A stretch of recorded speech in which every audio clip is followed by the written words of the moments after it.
Is every Stuck on my food plan. oh, there you go. Get yourself adjusted.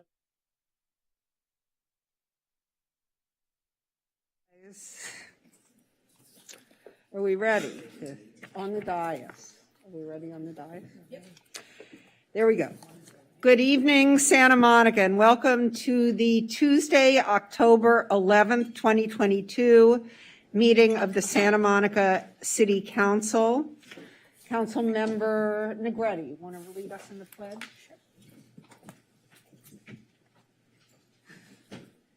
I pledge allegiance to the flag of the United States of America and to the republic for which it stands, one nation, under God, indivisible, with liberty and justice for all. And now let's call the roll, please, Madam Clerk. Councilmember Parra. Here. Here. Councilmember Davis. Here. Councilmember Negrete. Here. Councilmember Brock. Here. And Mayor Himmelrich. Here. And now let's move to our first item. Okay, so we have public input. Public comment is permitted only on items not on the agenda that is within the subject matter jurisdiction of the city. State law prohibits the city council from taking any action on items not listed on the agenda, including issues raised under this agenda item. And I believe we have 4 speakers. And so I see 4 speakers, and you know what? I'm going to call all 4 of you now, just so that you know this is the order you'll be in, and the first 3 should come up, stand against the wall, and I'll take you as you come. The first speaker is Denise Barton, then we have Bradley Green, then Olga Zaraska, and then Jonathan Foster.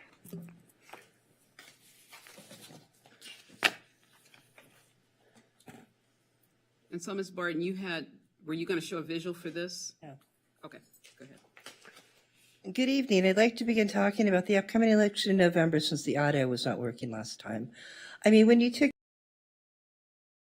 it to provide safety and security for the city, well, you failed there, and which can be seen by your actions to defunding the police, and you're putting your special interests before the residents and other property owners in the city. Personally, I would encourage everyone to vote no on all city ballot measures.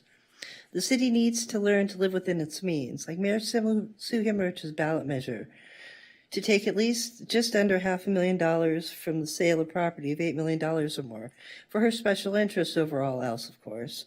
If this passes, what's next? The percentage of your sale of a sports car or your jewelry will go to the city. This sets a bad precedent. Then Mayor Sue Himmelrich's ballot measure has no accountability for the funds. I hear rumors that her group's housing will go to those in the local unions. Would that be to pay off for their support for her actions while on the city council? As well as the city council showing preferential treatment to rent control tenants, which we all recently saw with the $700,000 to help rent control tenants, with a 6% rent increase, while many other tenants are experiencing a 10% rent increase. And this is in addition to the $2 million to help rent control tenants pay their rent. Finally, the city makes the city no more in-person services and as little phone service as possible. Don't have a computer or internet service? Oh well. Which should leave everyone in the city wondering, considering how much we're paying city employees, if we're really getting our money's worth. Thank you. Thank you, Ms. Barton. Bradley Green. Hi, my name is Bradley Green. I'm a 20-year resident of Santa Monica. I work here, live here, my kids go to school here, and recently I've encountered an unusual problem. So what I do for a living is I do strategic asset development and redevelopment. I'm the person who turned the clock tower into a historic landmark, just pulled the first office building out of the ground in 25 years here, and recently we're having problems with the permitting process where it's taken close to a year. I've got permits, 7 active permits right now that have been in more than 9 months in the city. So I've lost 1 tech tenant. I'm about to lose a restaurant tenant, and I can no longer bring businesses into the city because it's taking me a year to get a permit, 6 months to build them out, and so I'm moving them to my Culver City product. That's a problem because I live here, and I want their tax dollars, and I want our businesses full, and I want our streets full with people. So I come here and just ask anything that anybody can do to help us restore the process as to how it used to be, because the process used to be 2 months, 3 months, you get a permit, but 9 months, a year before I can start building, I can't even lease space. And the spaces that I can lease, as of this morning, I'm trading paper on another lawsuit with a restaurant. So anything you all can do to help would be greatly appreciated. Thank you, Mr. Green. Thanks.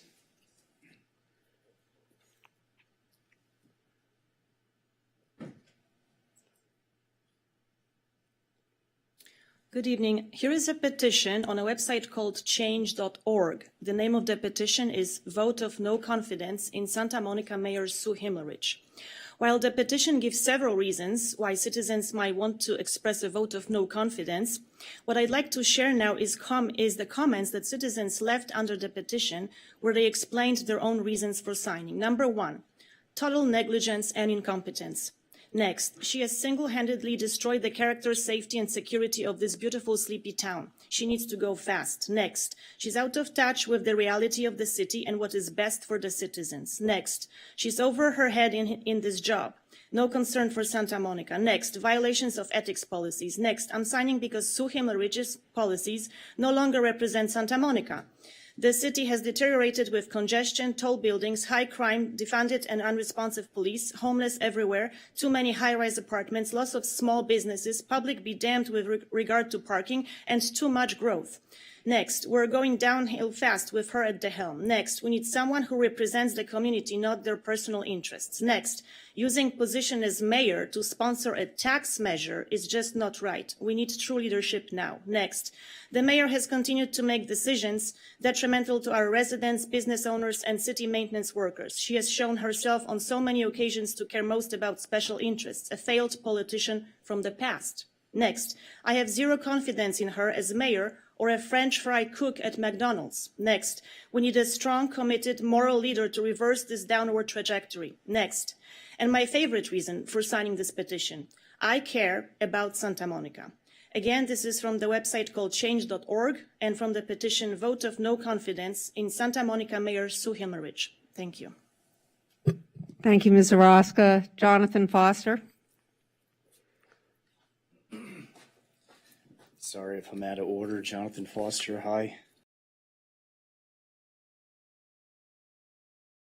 To breakfast, and I just wanted to say I don't eat breakfast with murderers, so I know how you feel on the abortion issue. So I'm not sitting down with that, even though I think you're probably an all right guy. I don't know if it was in person or on the phone call. I paused the city council for 13 seconds for the one Navy seamen that were blown up in Afghanistan. And it turns out that one of the Marines' little brother committed suicide. And his name was Dakota Halverson. He was 28. His brother was Lance Corporal Kareem Nakui, who was 20. So I guess he was older.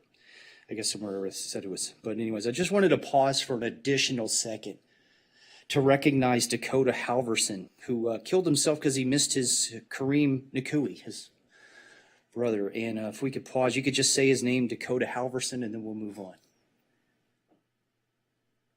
Thank you. So, De La Torre, I had seen some things in my little bit of research with 40 seconds. I'm not going to really be able to get to it, but so I found it striking that there was a report, and all the looking I did, I couldn't find the results from the police department. I don't know where that's stated. Where is it stated that the police gave forth all this information? Right. See, though one of the things that I saw in there was an interview with you, though, that talked about when you were 8 years old or something like this, you were getting laughed at by somebody who was white and you were eating a bean burrito or something to this effect. And I had wondered if do you carry that around with you all the time? Is that something that really affects you? Because it's so we'll pick it up next time. Thank you, Mr. Foster.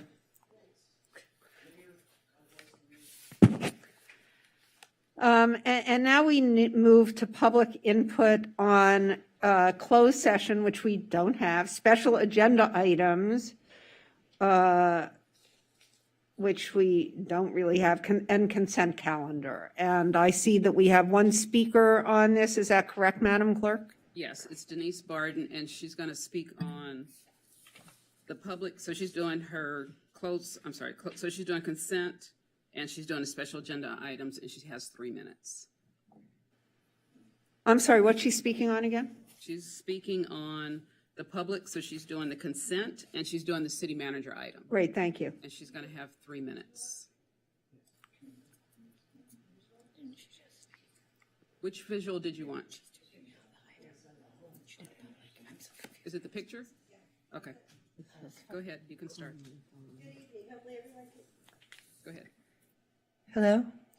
Good evening. Hopefully everyone can see by the picture on the screen how bright the lights are on top of the NRDC building, which are left on until after 7 in the morning. And I hope everyone can see they're only shielded on top. I am again asking that this be addressed. Next, another continuing problem I'm having with my building's management, Greystar, is their accounting practices. But first, let me encourage everyone to Google Greystar Slumlord, where under ClassAction.org, you will find Greystar unchecked late fees, penalty practices violate California law, with some of the things I'm experiencing being no posting of payments received, being billed for the city's portion of the AH affordable housing rent, questions about my balance forward being my security deposit, being billed for rent well in advance of the first of the month, rent checks being returned so that they can charge late fees, which they say are being removed, but that's not what's reflected in the negative balance forward on my account. And this is all in addition to Greystar passing the cost of the building's electricity onto my electric bill for a year or more, which I believe I've corrected, making it look more like a criminal activity. In other words, they're stealing from me, kind of like the Housing Authority does when I don't receive credit for the medical expenses I've submitted. But you can get no assistance from the Santa Monica Housing Authority, meaning you're leaving the slumlords in charge. Thank you. Next, for the consent calendar, my first problem with the downtown, can you put this up now, please? My first problem with the downtown Santa Monica budget is when it was presented by the previous board chair, Barry. Pull it up. Okay. I stopped your time.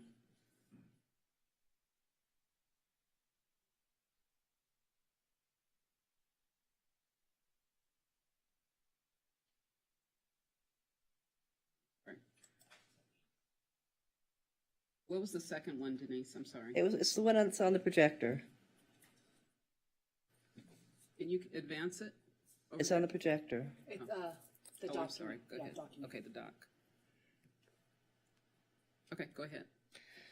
Okay, next for the consent calendar, my first problem with downtown Santa Monica's budget is when it was presented by the previous board chair, Barry Snell, the hard copies for the stakeholders and the public could not be read without a magnifying glass. And without the approval of the new board, hopefully you can see it from what's on the screen. For this reason alone, I think the budget should go back to DTSM for approval when the budget hard copy for the stakeholders and the public is in an easily readable form. Because how can you comment otherwise, or was that the point? Or is DTM trying to hide something? Would it be the block by block is running an ad for ambassadors in Santa Monica for $18 to $19 an hour, yet charges DTSM over $33 an hour for these positions? So is anybody getting the kickback here? I'd also like to mention DTSM plans to keep operations manager Richard Morongo, despite him trying to intimidate me for what I said about the criminal activity in his past. Thank you. Thank you, Ms. Barton. And now we move to our special agenda items. And let me call up Joyce Perez, who is a senior administrative analyst, to say a few words and play a video. Magandang gabi sa inyong lahat. That is good evening to you all in Tagalog. My name is Joyce Perez, analyst at the Annenberg Community Beach House with Community Services Department. Tonight, on behalf of all the Filipino Americans who live and work in Santa Monica, my fellow PhilAm colleagues, and the Coalition of Asian and Pacific Employees of Santa Monica, I am honored to accept the proclamation for Filipino American History Month. People come to the United States from all over the world for many reasons. In my family's case, My mother left a teaching job in the Philippines for a shot at the American dream. While working here as a caregiver, separated my mom from us for years, it allowed her family to live comfortably and eventually provided my brother and I a gateway to pursue our own dreams. Former President Barack Obama once said that no matter who you are or what you look like, how you started off, or how and who you love, America is a place where you can write your own destiny. The first Filipinos who arrived in what is now Morro Bay 435 years ago in October 1587 may not have come to the U.S. with a goal of writing their own destiny. They came as sailors and laborers of the Spanish galleon Nuestra Señora de Buena Esperanza and were used as advance guards for Spanish soldiers and the However, President Obama's statement rang true and still rings true over and over again for the many waves of Filipinos who came, seeking a place for better opportunities and a chance to rewrite their destinies. For centuries, our ancestors built their lives, fostered community, confronted injustices, led movements, and while doing so, helped shape this great nation and its history. These are not just abstract parts of history for us. In the city's social media channels coming in the next few days, you will read about Chris, who's sitting right here, a descendant of the Manong generation, whose family worked in the agricultural lands of Northern California. In a few moments, you will see a staff video in which we share snippets about the Philippines, our family stories and traditions, and our tributes to those whose shoulders we stand on, recognizing their roles in paving the way for the opportunities we have today. To the Filipino-American community, may we be proud of our history, our stories, our struggles, our advocacies, our visions, and our triumphs. And may we continue to find ways to amplify our voices. Happy Filipino-American History Month.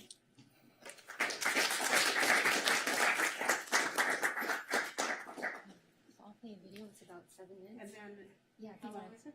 7, if you want to Okay, sit down. and then, well, no, I just, I thought I'd do the proclamation down there, if that's okay. Could I Yep, please play? play that. Okay.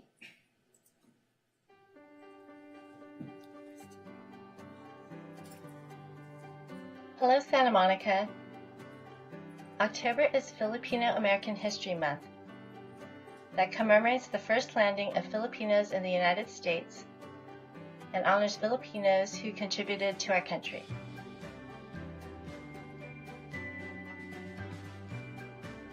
We thank and acknowledge our city staff who make up the Filipino community, some of which we will hear from shortly.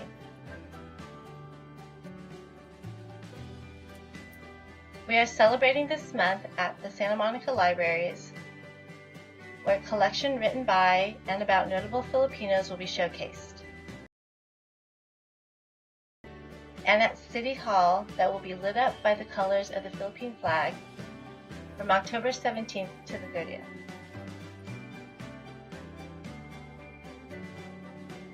More information will be on our blog and social media.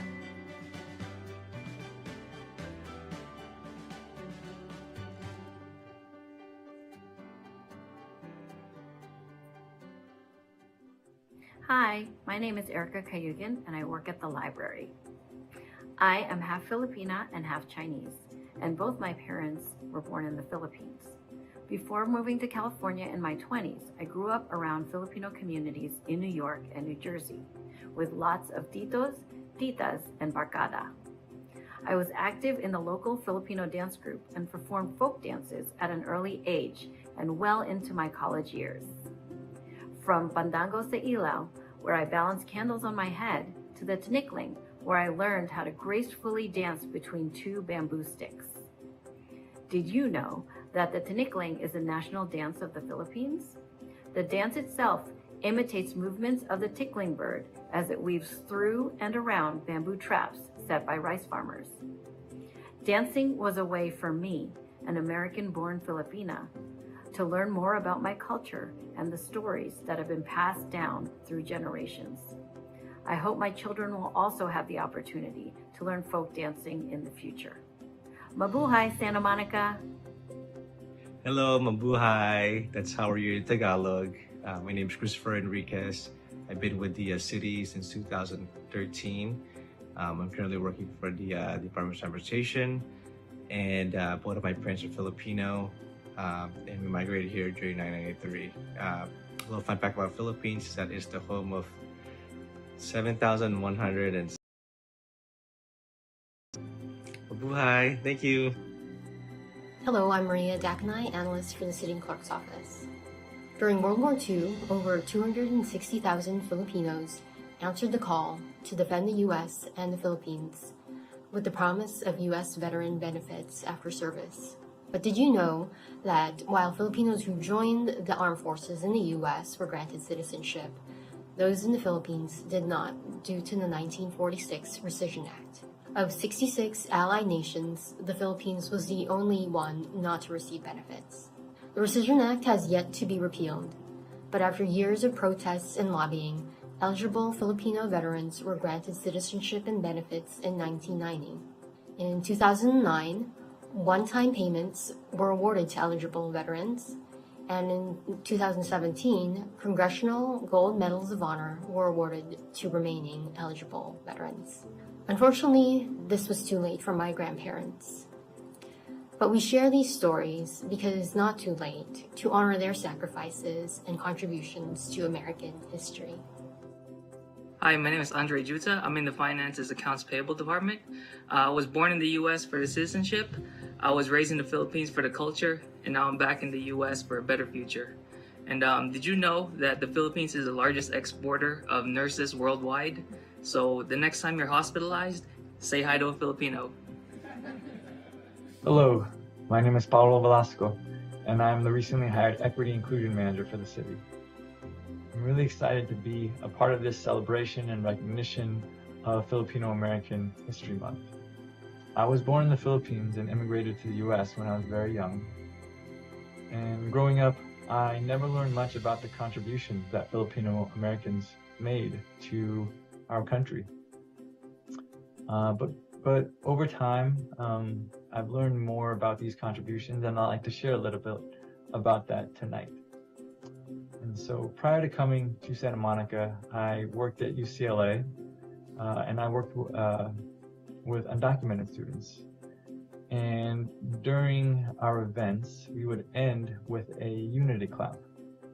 And the unity clap was used in the 1960s farm workers movement. Filipino activists like Larry Leong and Philip Vera Cruz would work with Cesar Chavez and Dolores Huerta to bring together their two communities to fight for workers' rights. And at the end of a long day in the field, they would bring these two groups together, these two groups that were separated by language, but they would bring them together and end with a unity clap. And that clap would start slow and then start to get faster and faster and faster. And at the very end, before the last clap, they would say, Isang bagsak. And in Tagalog, Isang bagsak means one down. And it is a reminder of our interconnectedness. It's a reminder that we all rise and fall together. And it's a really beautiful message of community. And so thank you for letting me share.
On behalf of the City of Santa Monica and Coalition of Asian and Pacific Employees of Santa Monica, Maraming Salamat.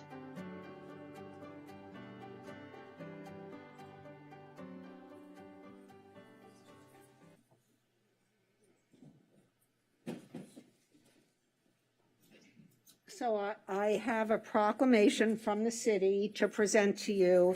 It's quite long. I'm not going to read the whole thing. I will, but you get the whole thing, right? I mean, ultimately, it is fully there. But let me just read a few paragraphs from it, and thank you for a beautiful, beautiful presentation. It was really lovely. Whereas the first documented Filipinos arrived in Morro Bay, California on October 18th, 1587, Buena Esperanza, and whereas generations of Filipinos have enriched our nation through their work and contributions in the arts, business, education, sciences, politics, social justice, and especially in the United States, as we saw, healthcare system, risking their own health to provide critical care during the pandemic. And let me hit a few historical. Filipino American Studies was recognized in colleges across the country, and curricula have recently been established in K through 12 public schools in California, Hawaii, and Seattle. And whereas in 1982, the Filipino American National Historical Society was founded, making it the oldest national Filipino American organization committed to promoting and preserving Filipino American history. And in 1992, the Filipino American National Historical Society proposed the first Filipino American History Month in October. And here we are today. So thank you all very much. Thank you for coming out. And let's get some pictures right here. Okay?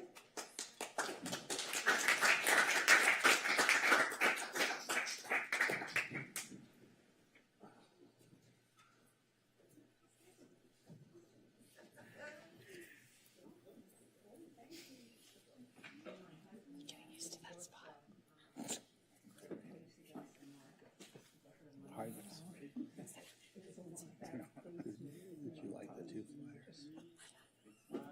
One is for me.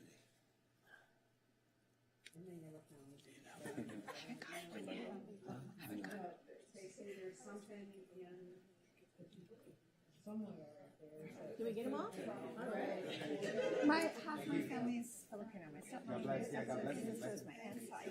Thank you. Yeah, all the time, and this is awesome. And I'm really excited to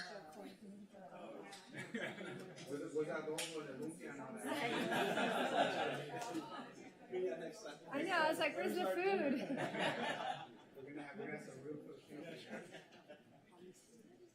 He's got some right there. And thank you all.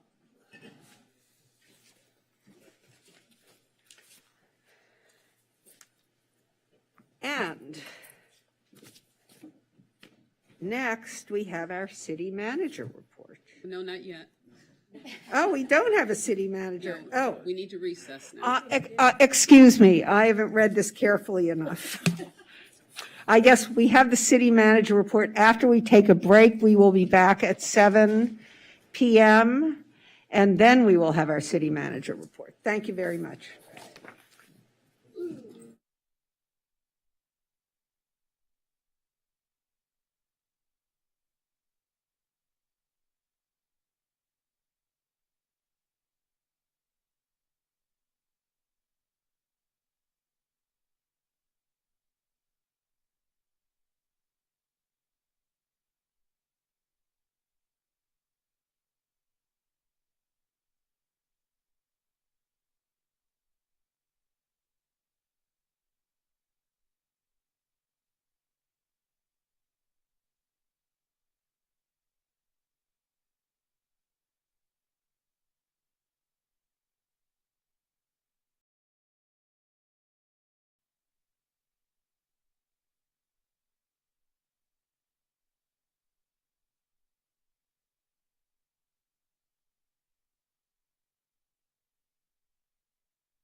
Ready to reconvene the meeting.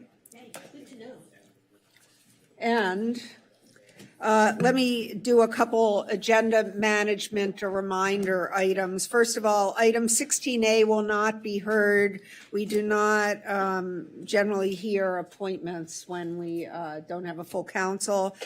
And on item 11A, the housing element, we'll be taking public comment at your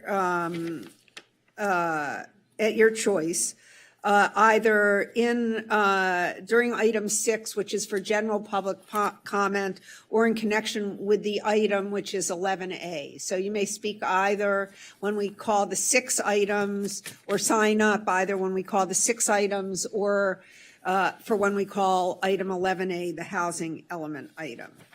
And now that I've taken up some of his time, let me turn to our city manager. City manager.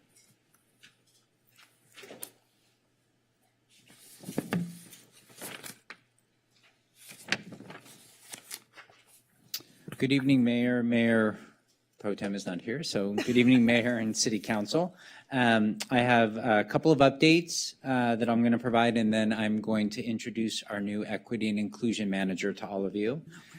So first of all, at Virginia Avenue Park, we have 2 wonderful, exciting events coming up.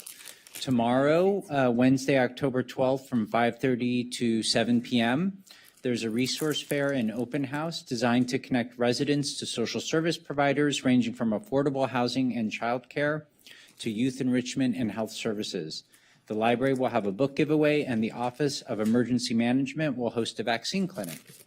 And then a few days later, on Saturday, October 15th, while you're out shopping at the farmer's market from 10 to 1, we'll have the Fall Festival. There'll be kids' crafts, free pumpkins, seasonal activities, and a lot of fun. And you can obviously find out more about these events at our website, santamonica.gov. So now for the rest of the update, I want to introduce you to our new Equity and Inclusion Manager. And as a fellow Bruin, I will obviously don the appropriate headgear for this event. So I want to introduce you to, he's up there in the front row, our Equity and Inclusion Manager, and you saw him earlier tonight, Paulo Velasco, who joined us 4 weeks ago from UCLA, where he spent the past 19 years advancing diversity, equity, and inclusion efforts on their campus. Since 2012, he served as director of the UCLA Bruin Resource Center, where he led the development of programs and services focused on advancing the understanding and support of diverse and marginalized communities, promoting positive intergroup dialogue and ally building, and fostering a culture of respect and inclusivity. Paulo comes to the city as significant progress has already been made to advance equity and inclusion in Santa Monica, and through City Council's leadership, and through the incredible work of Lisa Parson and Delana Benacama. Their work is bolstered by equity and inclusion officers in each of our departments. I want to affirm that equity and inclusion are City of Santa Monica values that underpin everything that we do. We're excited to have Paulo here to continue to bring these values to life in all that we do as a city and as an organization. Please join me in welcoming Paulo.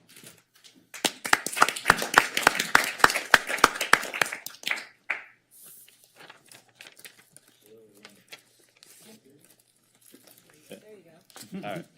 Hello and good evening to all the council members and to the larger Santa Monica community. As David mentioned, my name is Paulo Velasco. I use him pronouns, and I'm very honored and excited to serve as the Santa Monica's first Equity and Inclusion Manager. To be honest, I'm also a little bit nervous. I've done a lot of public speaking in my career, but this is the first time I've ever spoken at a city council meeting. So look at that. So I'm going to cross my fingers, hope it goes well. But just to share a little bit about myself and what I bring to the city. As you heard earlier tonight, I'm an immigrant. I'm an immigrant from the Philippines. I came to the U.S. when I was very young. Grew up in North Hollywood, so not too far away, although, you know, that 405 can get a little bit wicked. I'm the child of a single mother who went back to school at LA Valley College to become a nurse, and in doing so changed the life of me and my younger sister. And all of these experiences really led me to a career in education and in service. As David mentioned, after graduating from UCLA, I was a high school teacher, a high school basketball coach, and then for the past 19 years, I've been working at UCLA. At UCLA, I was able to work with amazing students, staff, and faculty to be a part of many transformative initiatives and projects, such as teaching courses in intergroup relations, establishing centers for our student veterans, for our transfer students, many of them coming from SMC, and for our undocumented students. And I was able to secure a number of grants and endowments to provide scholarships and housing for students who were in foster care, who experienced houselessness, and also childcare for single parents. And I'm very proud of the time and the work that I've done at UCLA. But when I saw this opportunity here with the city, it was really something that was really intriguing and interesting. And as I looked more into what had been done, I was also really inspired. I was very inspired because it was really clear that the council, the community, and the many city staff members, such as Lisa and Delana, who David mentioned, have already accomplished so much in advancing equity and inclusion in the community of Santa Monica. And of course, there's still much work to be done, but I'm really excited to now be a contributor and to be a leader in this really critical work.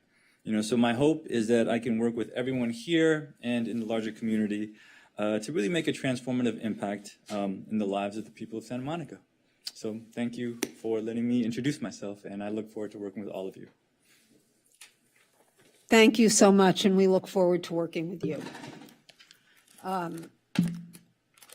And that concludes our city manager report, and back to the clerk. Okay, I'd now like to ask, are there any council members that have any travel to report since the last meeting?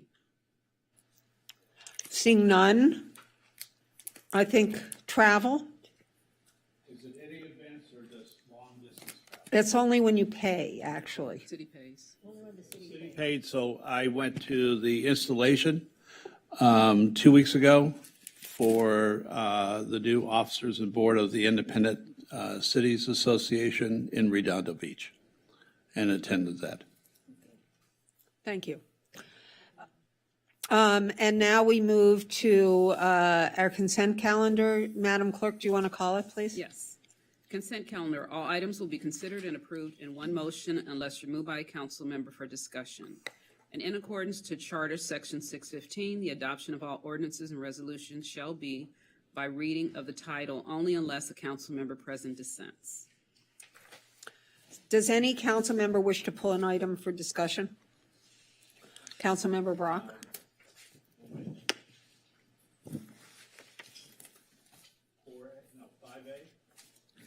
The Downtown Santa Monica Plan? Yeah, 5A.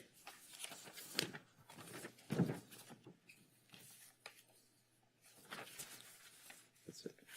That's the only one for me. Anyone else?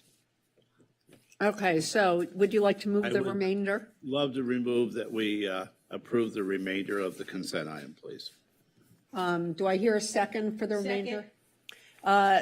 Motion by Brock, seconded by Davis on the remainder of the consent calendar other than item 5A, which was pulled by Councilmember Brock. So may we have a roll call vote on the remainder of the consent calendar, please?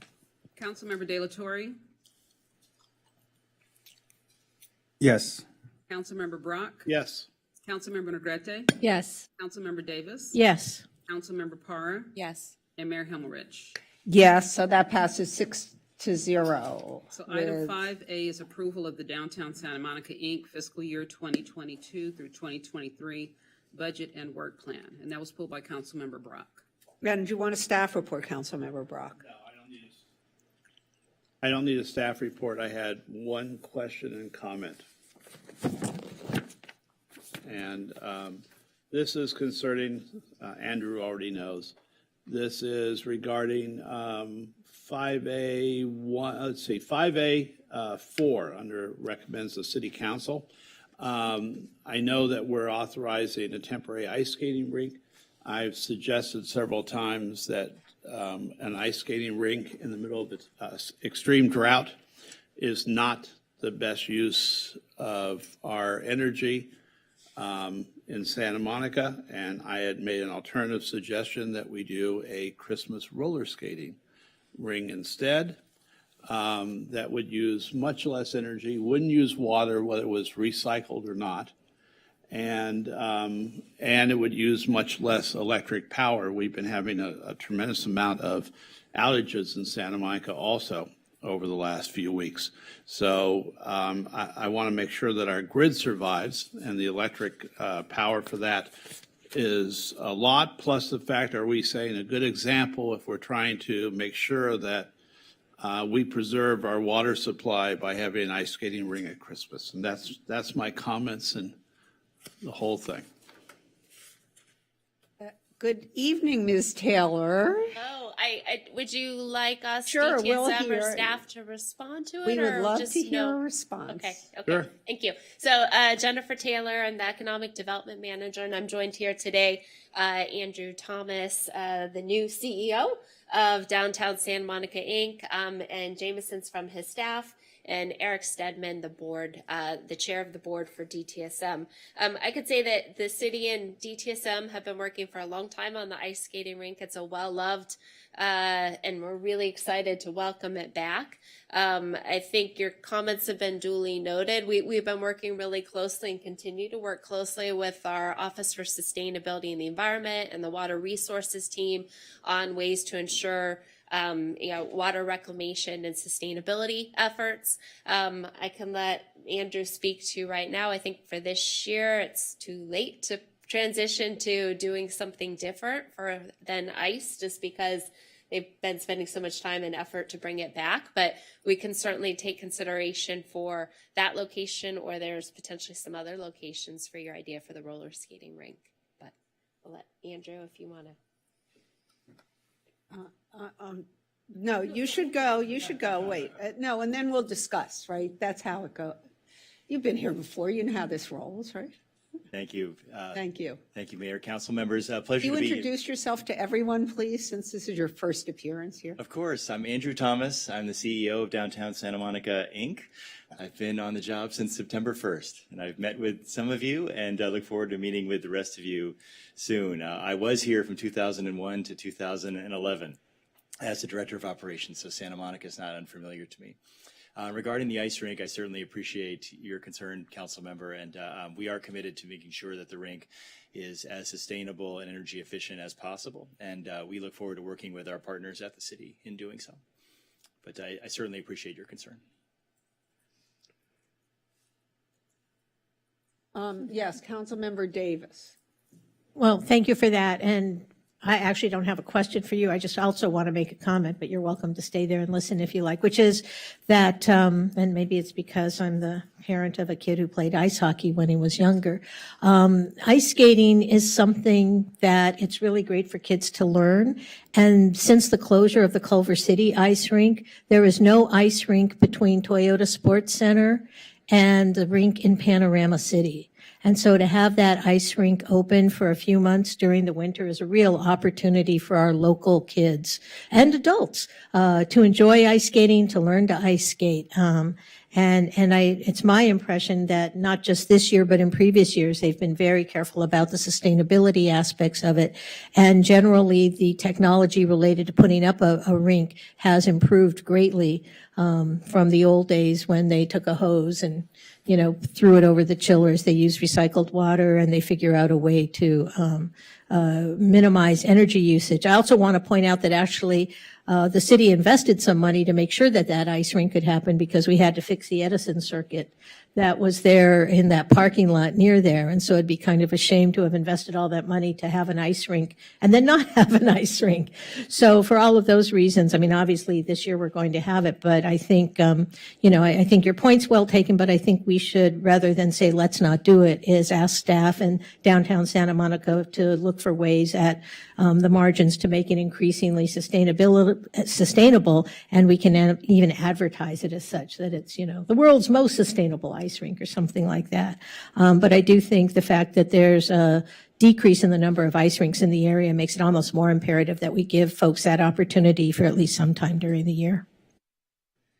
So the way I heard what you were saying, Councilmember Brock, and correct me if I'm wrong, but that you understood that for this year it might be a moot point, but that in the future you want to discuss it. Is that right? I'll go with that. Okay. Good, I like that. No, I think it's relatively simple. I just think we started talking about this a year ago, October, when downtown Santa Monica Inc. had the electrical issue and staffing issue and everything else. And at the time I looked and roller skating was becoming just this huge thing again in Southern California. So I looked at it being a more sustainable way to go, and we could still use approximately the same outline of a rink. So I would like us to look at that. I suggested when I was down in the gallery a couple of minutes ago that maybe we do a roller skating ring this summer, and we find a way to keep it going and have a downtown attraction like that. I do remain concerned that we're in the middle of a drought that seems to be increasingly severe. I just talked to a MWD director the other day who just was freaked. Luckily, that's not where we get most of our water. But it did seem that the situation was becoming more and more dire. So that's my point. Move this one? Are you going to move this now? Sure, I'll move. Second. No, go ahead. Moved by Brock, seconded by Negretti. I'll spread it around a little. Let's have a roll call vote on 5A. Thank you. You guys won't be able to vote on this one, so I'll. Oh, just do the okay, roll- so I'll do the just, roll call. thank you. Okay, Councilmember Para, Yes, and I also want to second a summer roller rink idea, because that sounds like a lot of fun. Yeah. Thank you. Councilmember Davis, Yes. Councilmember Negrete. Yes. Councilmember Brock, Yes. Councilmember De La Torre. Yes. And Mayor Himmerich. Yes, so that passes 6-0. And now we're on to public comment on the remainder of the calendar. And bear in mind that you can speak during this next item on 11A as well as the rest of the calendar. But do you want to call it now, Madam Clerk? So this is public input on the remaining items, and we have two speakers, Denise Barton and Olga Zawarska. Okay, because I only see one on my screen. Ms. Barton and then Ms. Zaraska.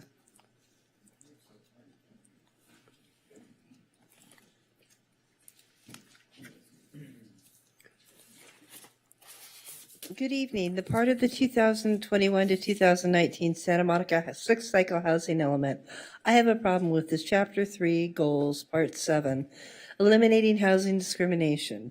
Yet on page 1 it states, fair housing issues that may arise in Santa Monica or any other jurisdiction include but are not limited to failure to make reasonable accommodation or modifications to make dwellings accessible to people with disabilities, as well as harassment and discrimination against protected classes, including seniors and the disabled, which coincides with the actions identified in Diane Glauber's 2020 Santa Monica Fair Housing Assessment.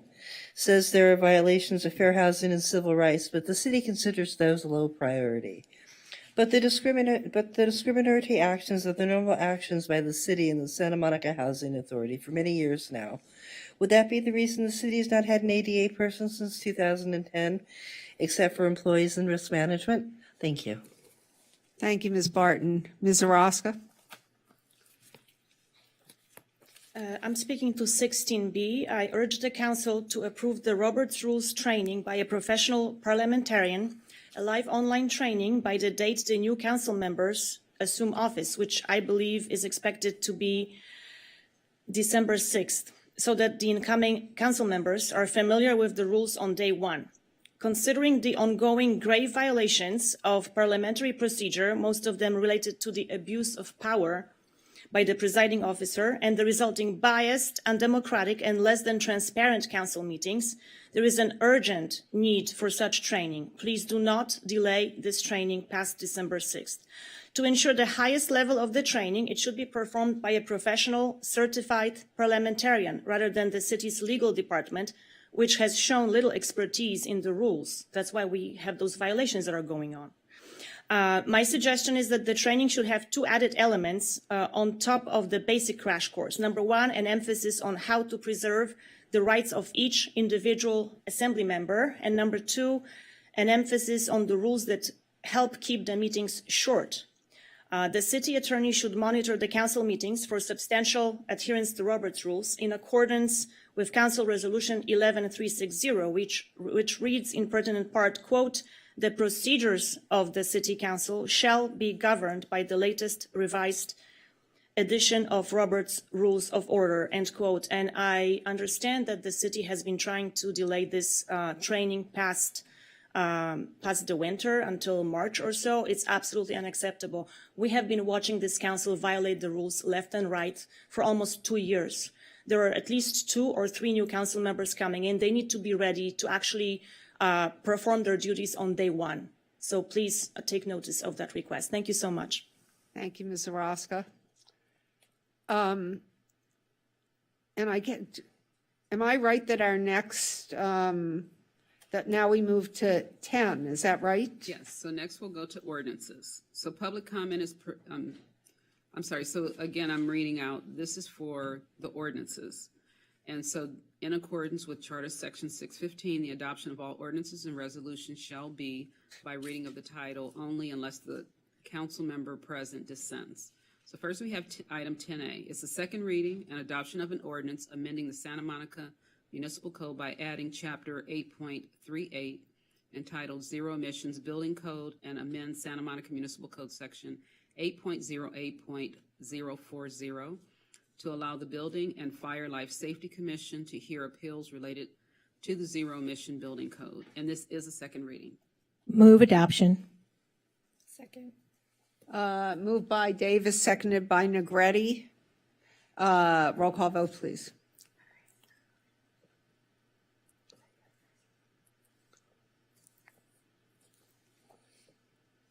Councilmember Parra? Yes. Councilmember Davis? Yes. Councilmember Negrete? Yes. Councilmember Brock? Yes. Councilmember De La Torre? Yes. And Mayor Himmerich. Yes, so that passes 6-0, and I thought I pushed, I'm doing it, I thought I did, but obviously not. Next we have 10B is the second reading and adoption of an ordinance adopting local amendments to the 2022 California Green Building Standard Code to support increased access to electric vehicle charging. And again, this is a second reading. I move. Second. Moved by Brock, seconded by Negretti. Roll call vote, please.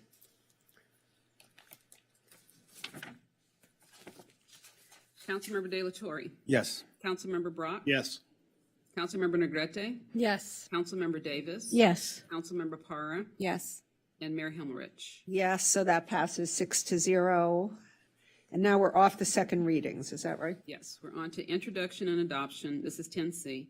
Introduction and adoption of emergency interim zoning ordinance to extend interim zoning regulations extended and amended by emergency interim zoning ordinance number 2704 CCS, authorizing temporary use of private outdoor space, temporary permitted use for emergency shelters, public safety facilities, and drive-through facilities for COVID-19 testing and vaccination purposes, and flexibility in issuance of temporary use permits and alcoholic beverage sales.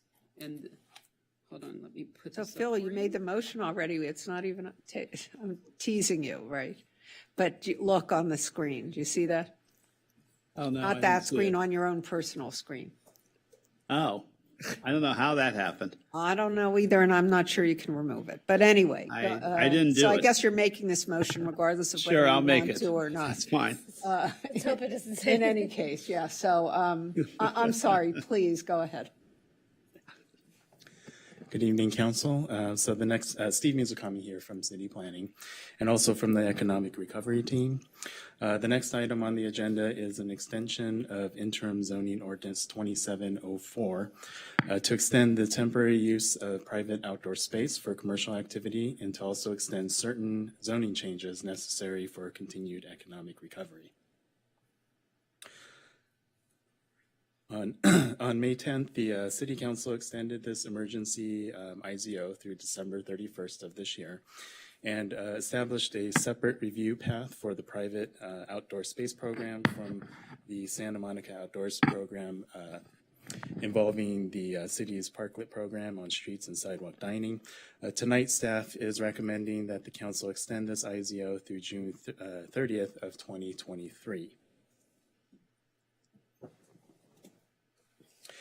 So the IZO would allow the continued use of outdoor space by local businesses to conduct outdoor dining, fitness, personal services, and other permitted commercial activities commonly on the surface parking lots or within open spaces on private property. This is to help to support businesses by providing their customers with outdoor options for dining, fitness, and other commercial activity during this recovery period. This also supports businesses who are also unable to have parklets in front of their locations on streets that don't qualify to accommodate parklets due to high traffic speeds. In developing the permanent outdoor program for private outdoor activity, staff is evaluating the overall use of the private outdoor spaces by businesses during the pandemic. Staff will also continue to develop appropriate standards considering the size and location of these outdoor spaces, parking requirements, and also noise when abutting residential districts. The extension of zoning and land use related changes include allowing public safety facilities and also emergency shelters related to health and safety in all zoning districts, allowing drive-through facilities for COVID testing as well as vaccination sites, temporary uses supportive of economic recovery to be approved up to 6 months through an administrative permit, temporary use permit, and also off-site alcohol sales for restaurants and retailers consistent with state alcoholic beverage control requirements. So staff does recommend council extend this current IZO 2704 through June 30th, 2023. That would allow businesses to maintain their permitted outdoor space while staff continues to develop the private outdoor space program.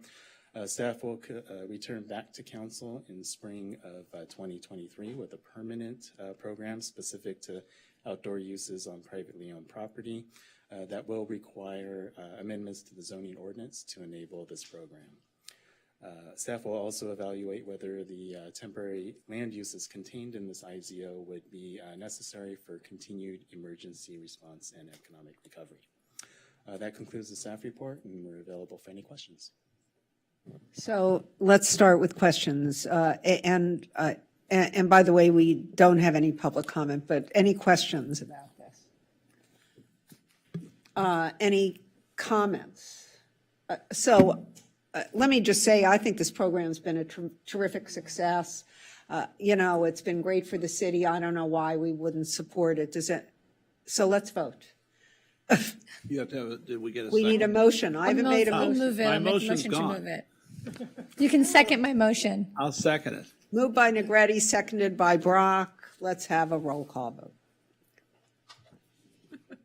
Quickest hearing ever. Okay. Councilmember Parra.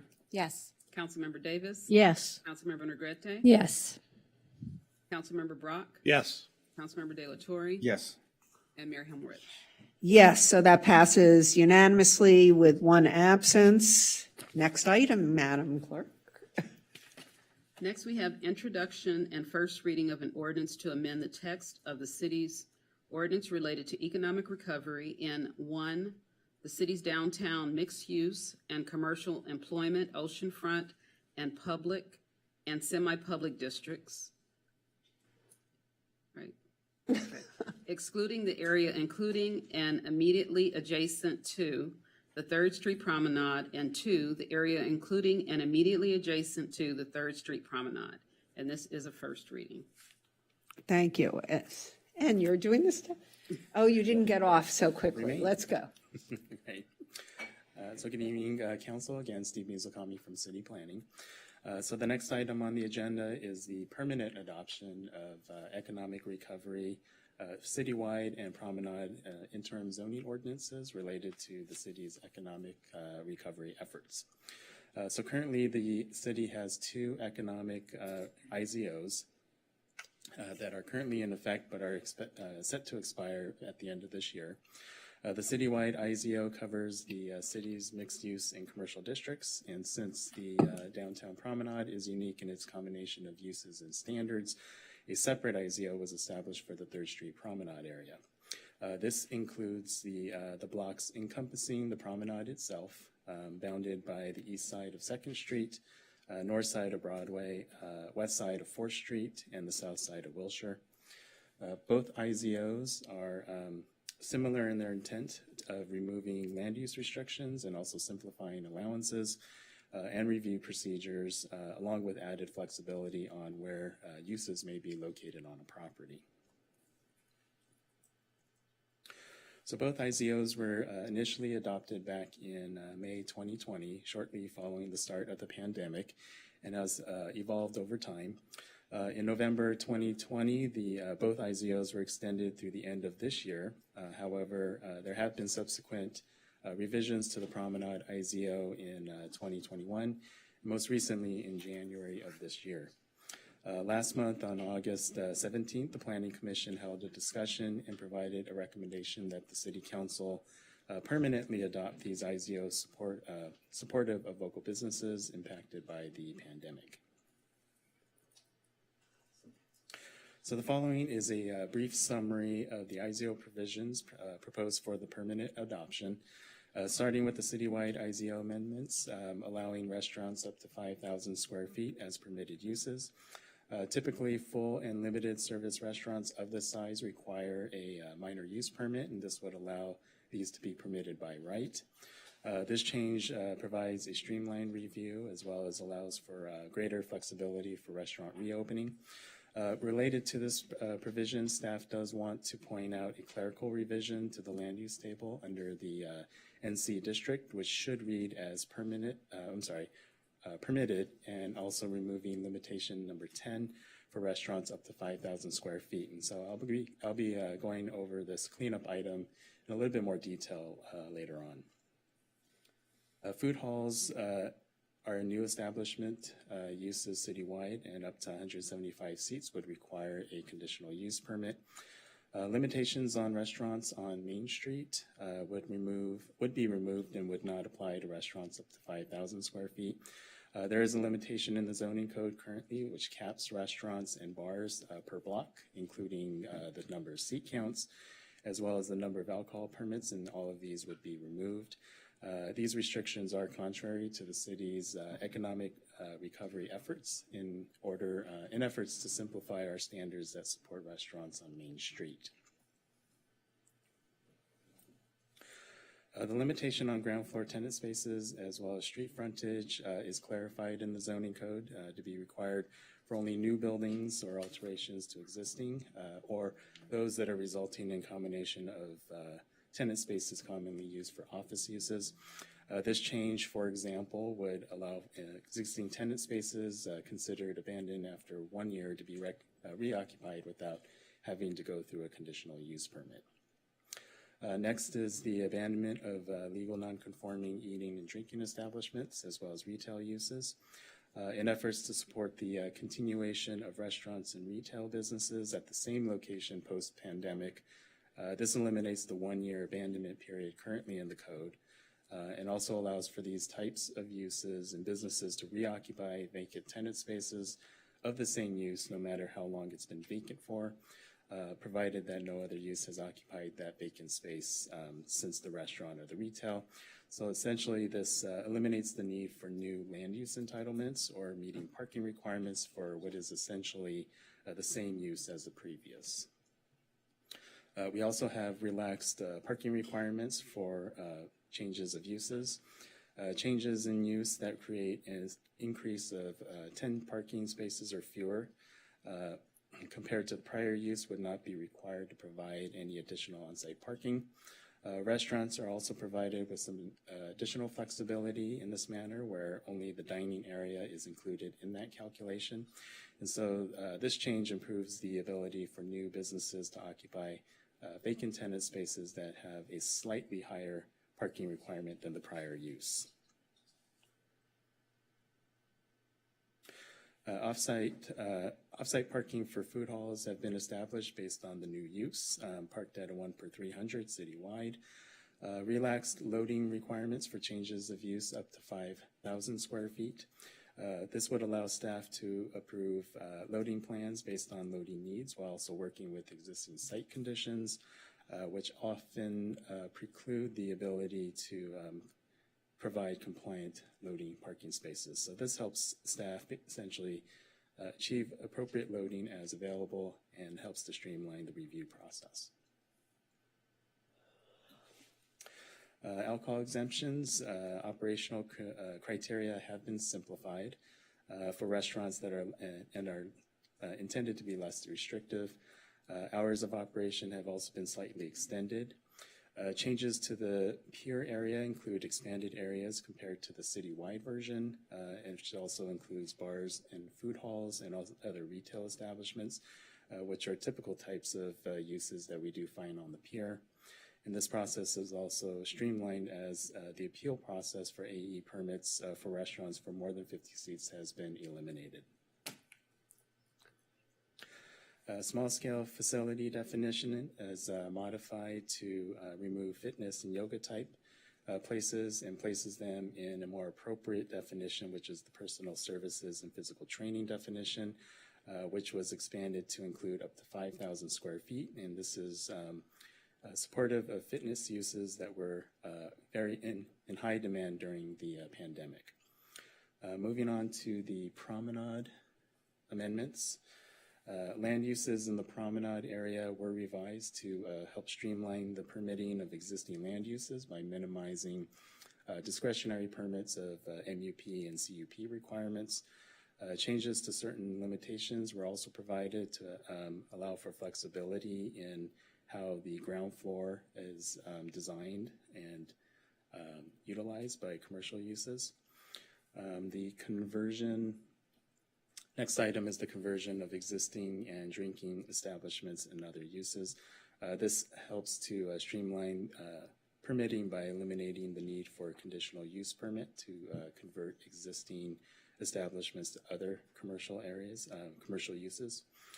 The abandonment of non-conforming drinking establishments and retails, we have talked about that. This is a little bit different from the citywide provision in that it also applies to bars and general retails sales as well. In the DCP area, we also have relaxed loading requirements for new buildings as well as additions and changes of use. Similar to the citywide provision, this applies to not only the changes of uses, but also for new buildings. The Planning Commission did support staff's recommendation to expand this applicability to the entire downtown area. However, staff does also propose a revised area to exclude properties along Ocean Avenue. And this is essentially to discourage further use and consideration of Ocean Avenue for loading purposes moving forward. Alcohol exemptions, similar to the citywide version, except that bars and nightclubs and food halls are included in terms of the applicability. And then also the operating hours are expanded with slightly earlier as well as slightly later hours appropriate for the promenade activity. Floor area calculation for open air rooftop commercial uses. This would allow and support commercial and restaurant activity on the rooftops of our buildings without being subject to floor area as well as floor area standards, floor area ratio standards. This also allows for some rooftop shading devices up to 10 feet in height above the roof line and not to exceed an aggregate coverage of 50%. The Planning Commission supported staff's recommendation to expand this allowance to include expand from the promenade area to the, directly on the promenade to the 3rd Street Promenade area to kind of expand this out, which is essentially about a block and a half. And finally, the use classification of industry limited was added to the promenade with some limitations that the front 25 feet be designed with active use. These IZOs have been effective in providing businesses with land use support during the pandemic and has simplified the review processes on many different levels. The city has received positive feedback and letters of recommendation from the Chamber of Commerce as well as DTSM. These amendments are consistent with the loose policies as well, and so staff recommends that City Council adopt both these citywide and the Promenade IZOs. And as I mentioned, staff does have that clerical revision. If you were to turn to attachment A in your staff report, this is the ordinance, draft ordinance on page 30. You'll find the mixed-use commercial district table, and the change here is the red line of L10. And L10 is a limitation that says it's limited to restaurants of 50 or fewer seats. Consistent with the IZO, this was basically a cleanup item here, so making sure that restaurants are permitted uses without any restrictions, and that would be in the neighborhood commercial district. So that's kind of a summary of that cleanup item. Staff is available for any questions. Any questions? Councilmember Brock. I had a couple of general questions. I know that we relaxed parking restrictions and created parklets in some areas.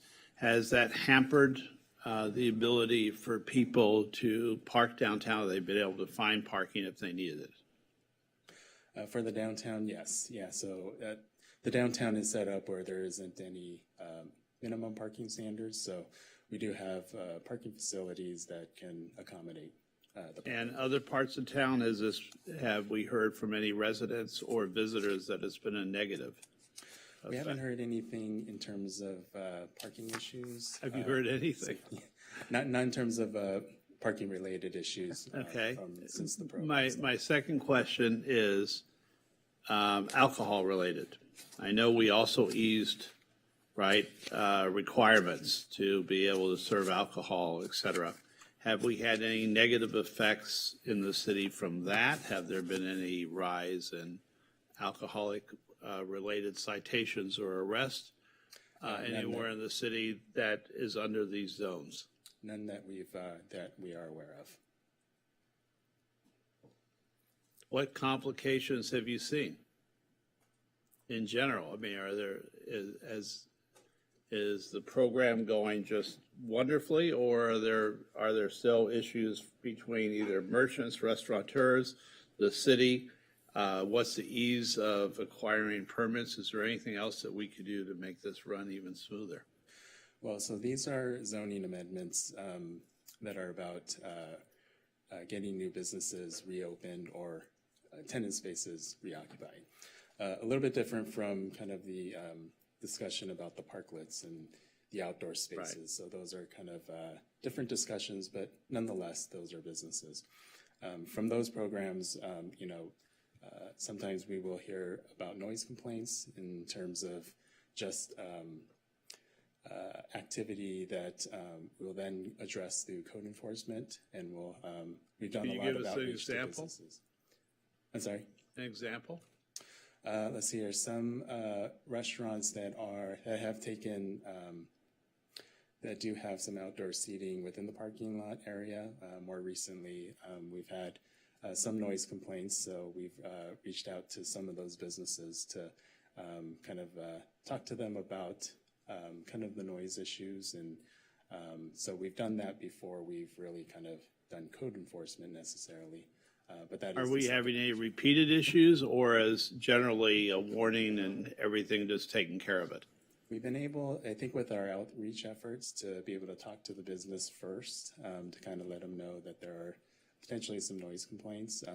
It's been effective versus then having to go to the next level of code enforcement, which is a little bit more strong-handed. So overall, you would say that the program has been beneficial to our merchants and to the residents of the city as well. That's correct. Okay, thank you.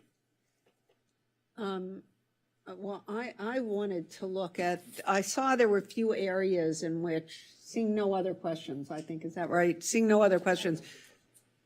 Okay, go. Something came to mind. Do we, I don't know if this exists or not, but obviously, there was, COVID had a major impact, the shutdown and so forth. And there's been impact everywhere. The promenade was definitely impacted, but we've seen that there's been sort of a longer sort of course of the impact there. But are we doing an assessment, or do we have data to show sort of where businesses have closed throughout the city? Like, do we have any data or any research to show that some parts of the city have been impacted more than others, or where we might need a little bit more economic recovery? I don't think we have any actual hard data because things move fairly quickly in terms of businesses kind of moving in and out.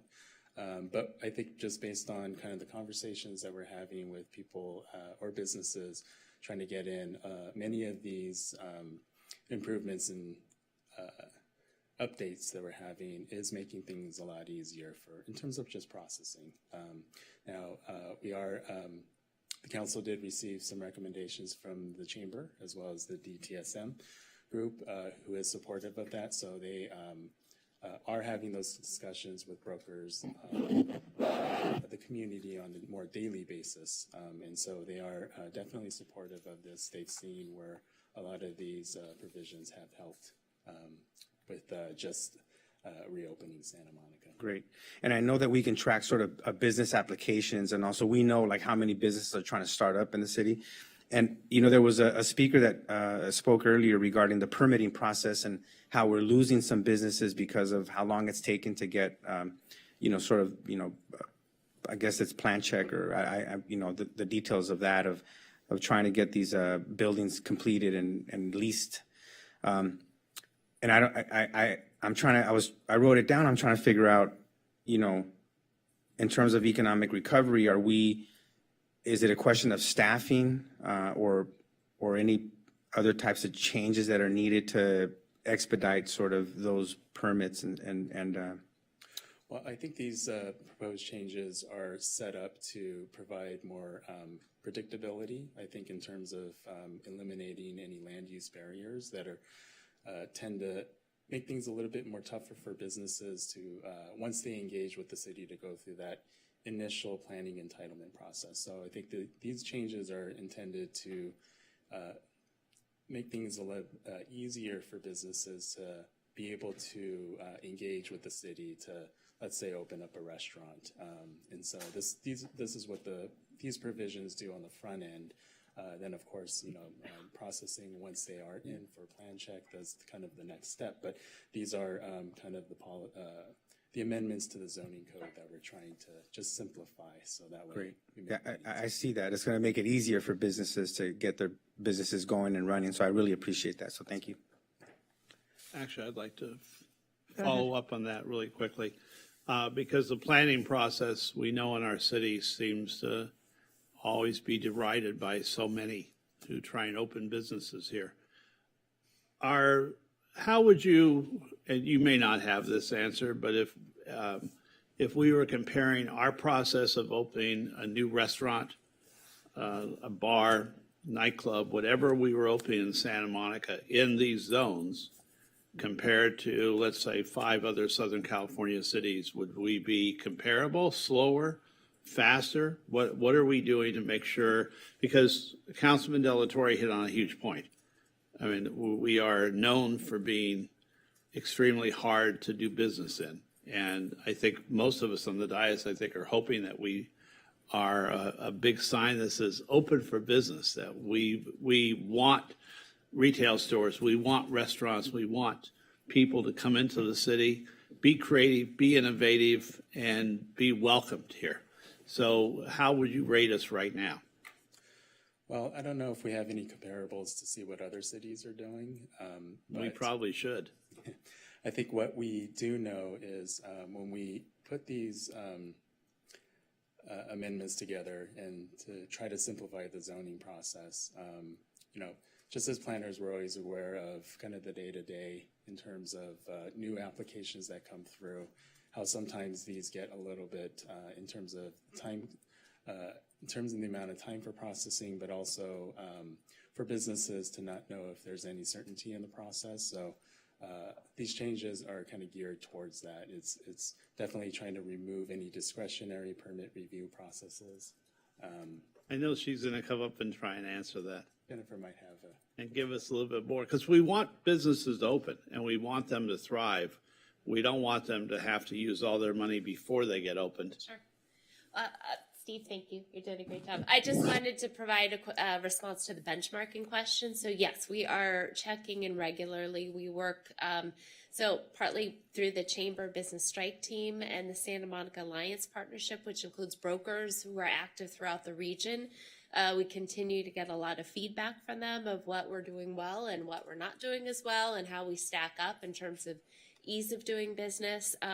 We also are working very regularly. Well, I'm working regularly with my counterparts in West Hollywood, Beverly Hills, Culver City, City of LA, LA County Economic Development Corporation, to continue to kind of track best practice. I think all of these things that are before you tonight are huge game changers for our businesses.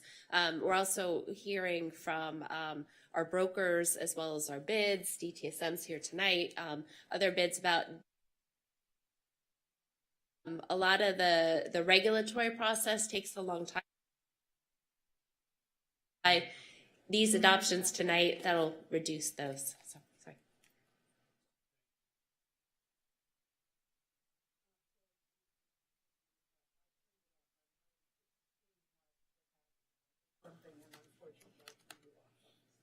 That's okay. There may be a cash reward for turning my microphone off. I'm done. So, yes, Councilmember Davis.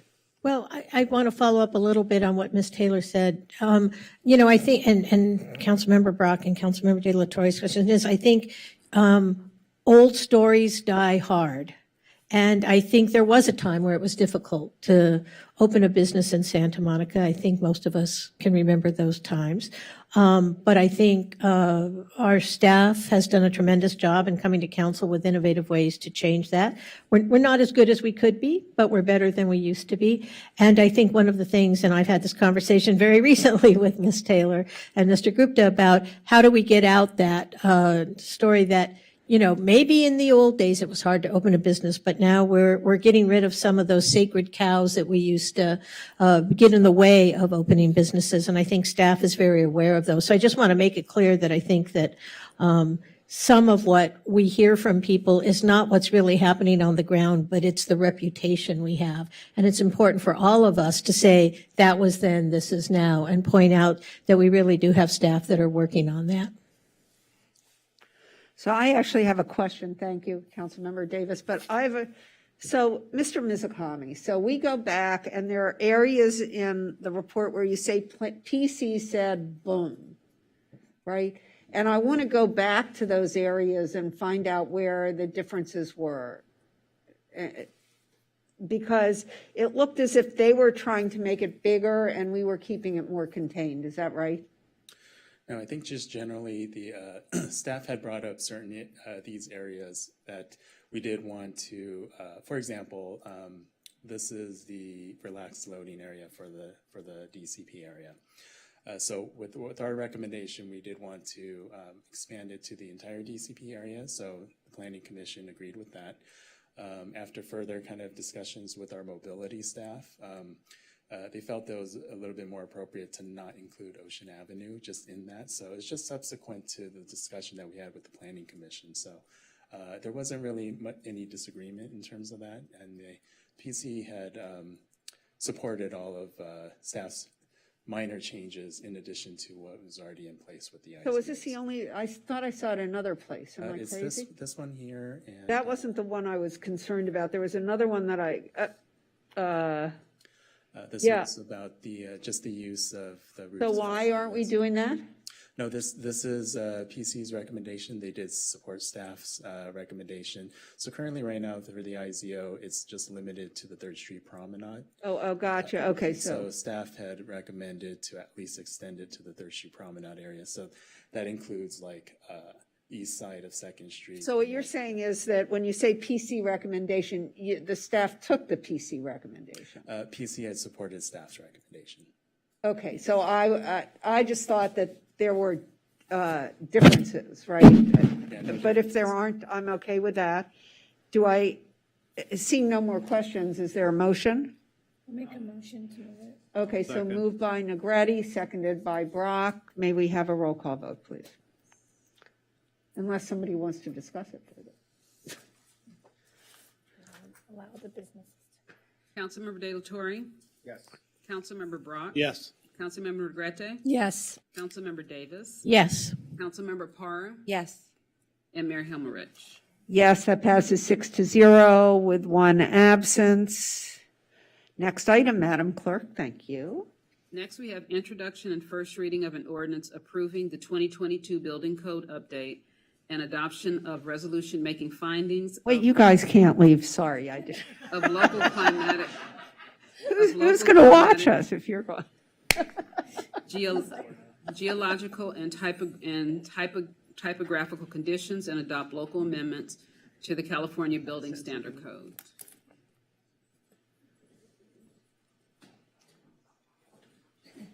Now I can take, you can go.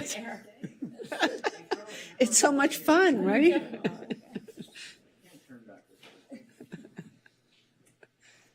Good evening, Mayor and council members. Oh, sorry.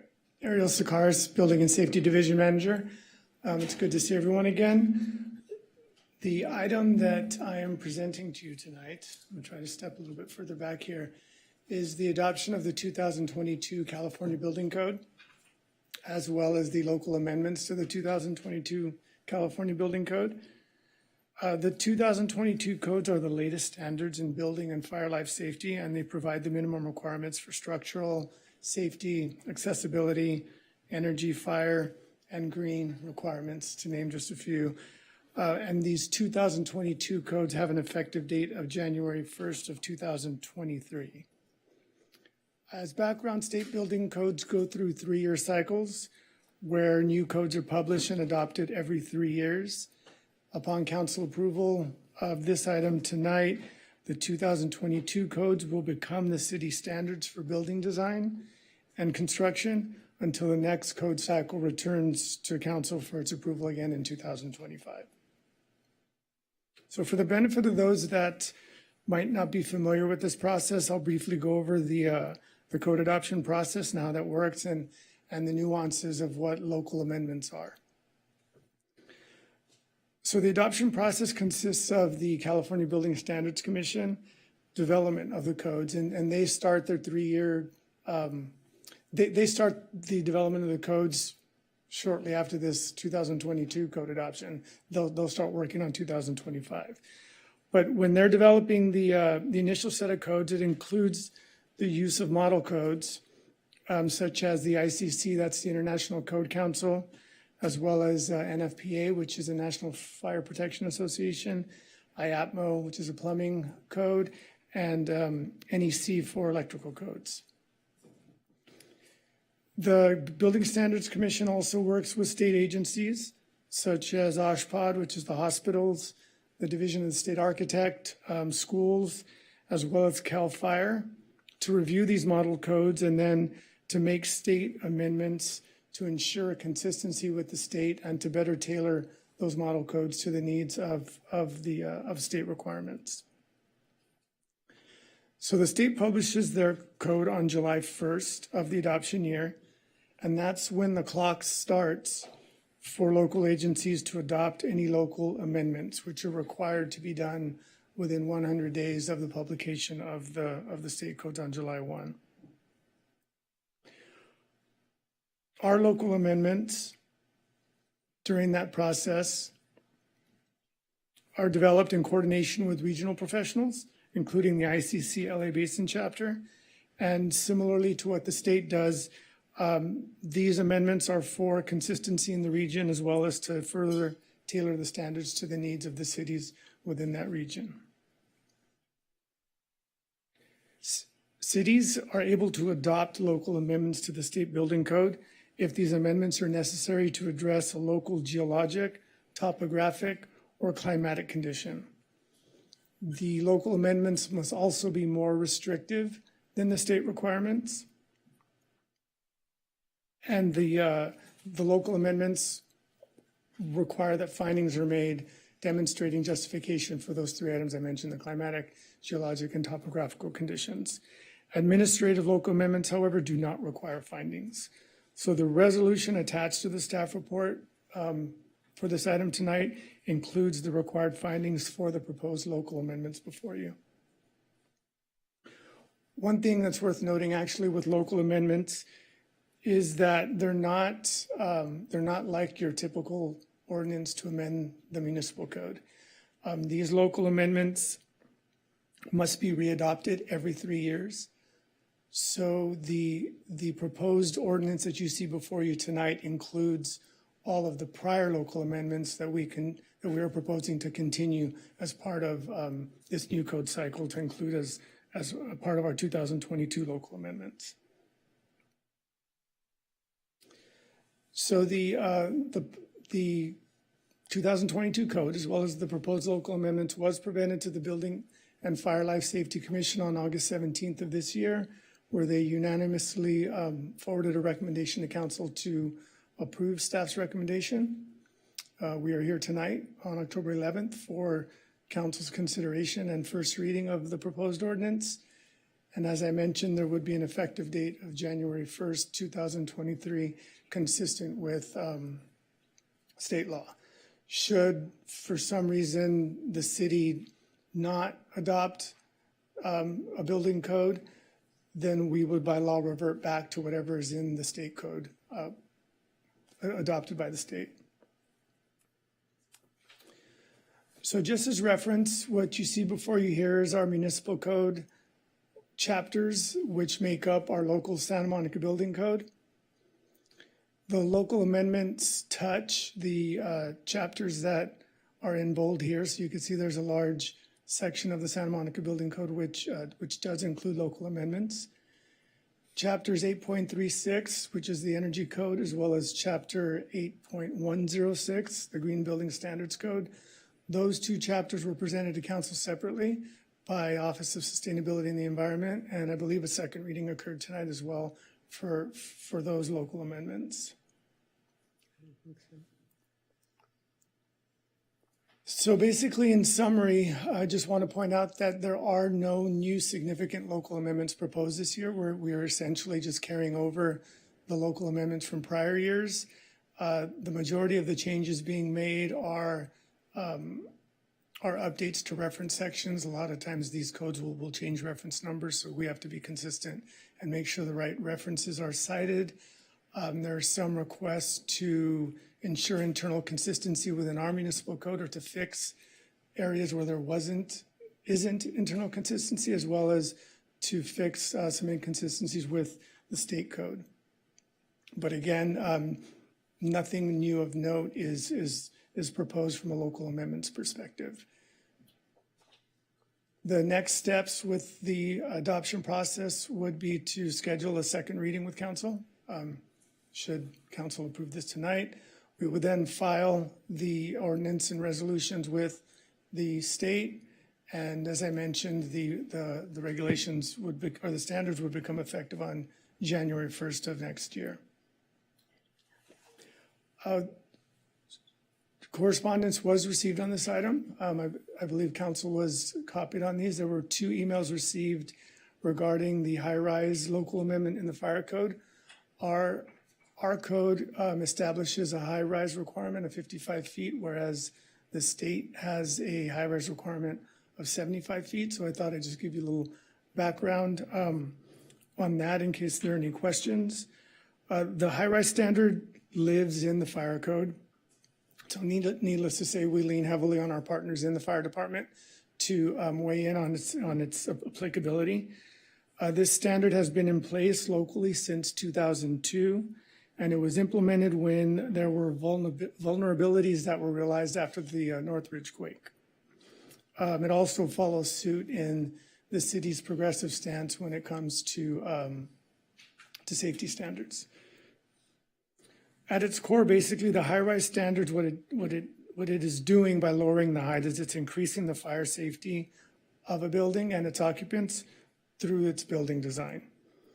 Our fire department is a small group when compared to other cities, and they do have limited resources when compared to other cities.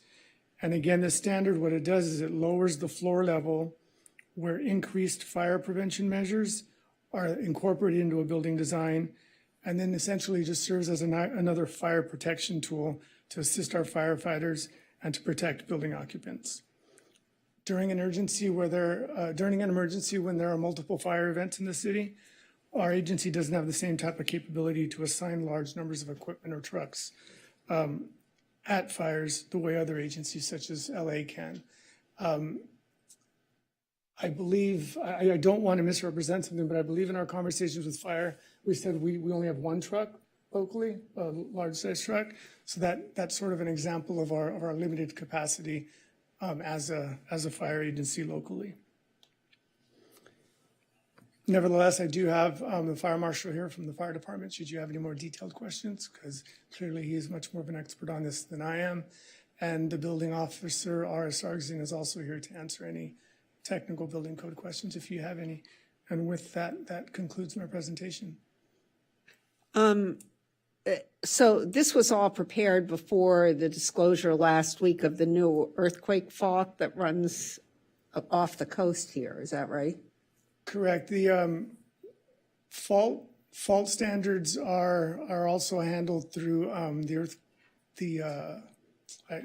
forget the name of the act, the Priolo Fault Map Act, where soil studies requirements and fault study requirements are required for certain projects. But yes, this was done before that. Well, I'm just asking because that just came out a week or two ago, as I recall, and I wonder if there's going to be any reevaluation of this in view of the discovery of that new fault. The fault and seismic standards are updated regularly, just like all the other building codes. So it most definitely will be considered and will affect future standards. And then when they adjust those standards, we adjust our standards. Is that the way it goes? Correct, yes. But we could prophylactically adjust our standards, so to speak. We could, and we already do have more restrictive seismic standards than what is prescribed by the state. But yes, we have that ability because of the ability to make that geologic finding to have a local amendment, yes. Great. Any other questions? Any discussion? How about a motion? I will move. Second. Moved by Brock, seconded by Davis. Let's have a roll call vote.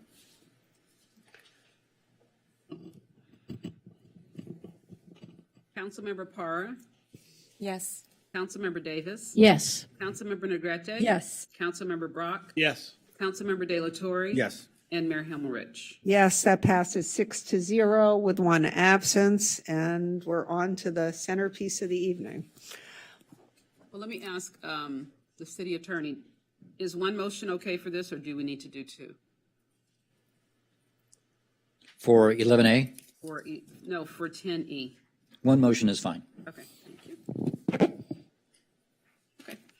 So next we have adoption of resolution amending the sixth cycle 2021 through 2029 housing element to the city's general plan and approval of addendum to the final environmental impact report on the sixth cycle 2021 through 2029 housing element.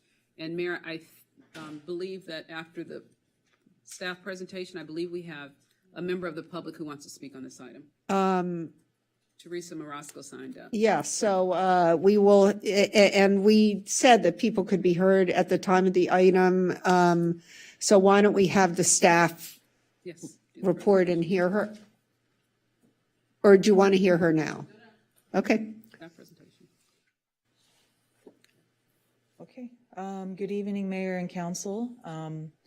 We're very pleased to be here tonight in what we hope is the final step of a years-long journey to get here, to get to a compliant housing element.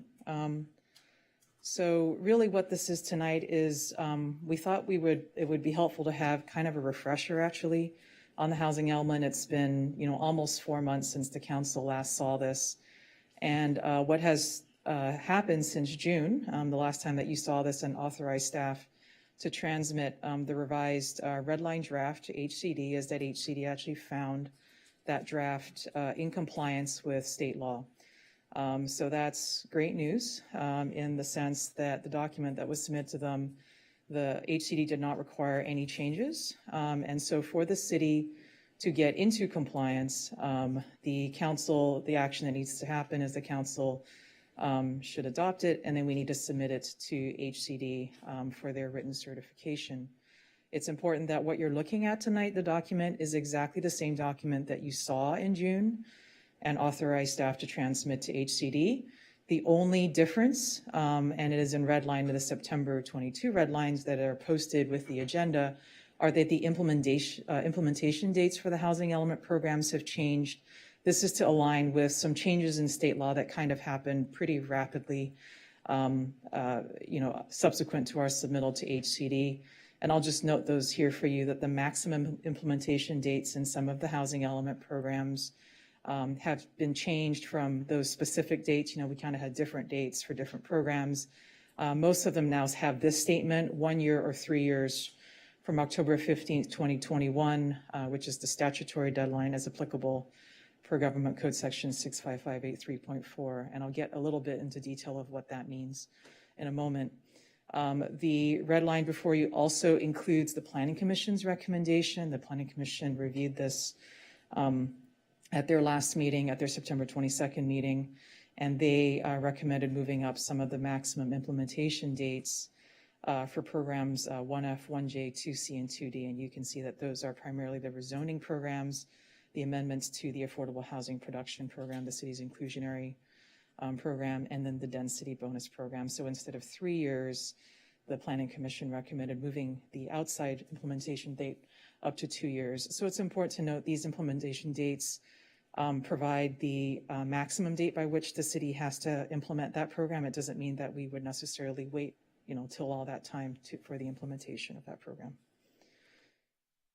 So just to review some of the key housing element deadlines, October 15th, 2021 was the statutory deadline by which the city must have adopted a compliant housing element for the sixth cycle. It is HCD's position that in order to have been found compliant, we would have had to submit the housing element to HCD for review, and then subsequent to that, HCD would have had to, certify it like all before October 15th, 2021.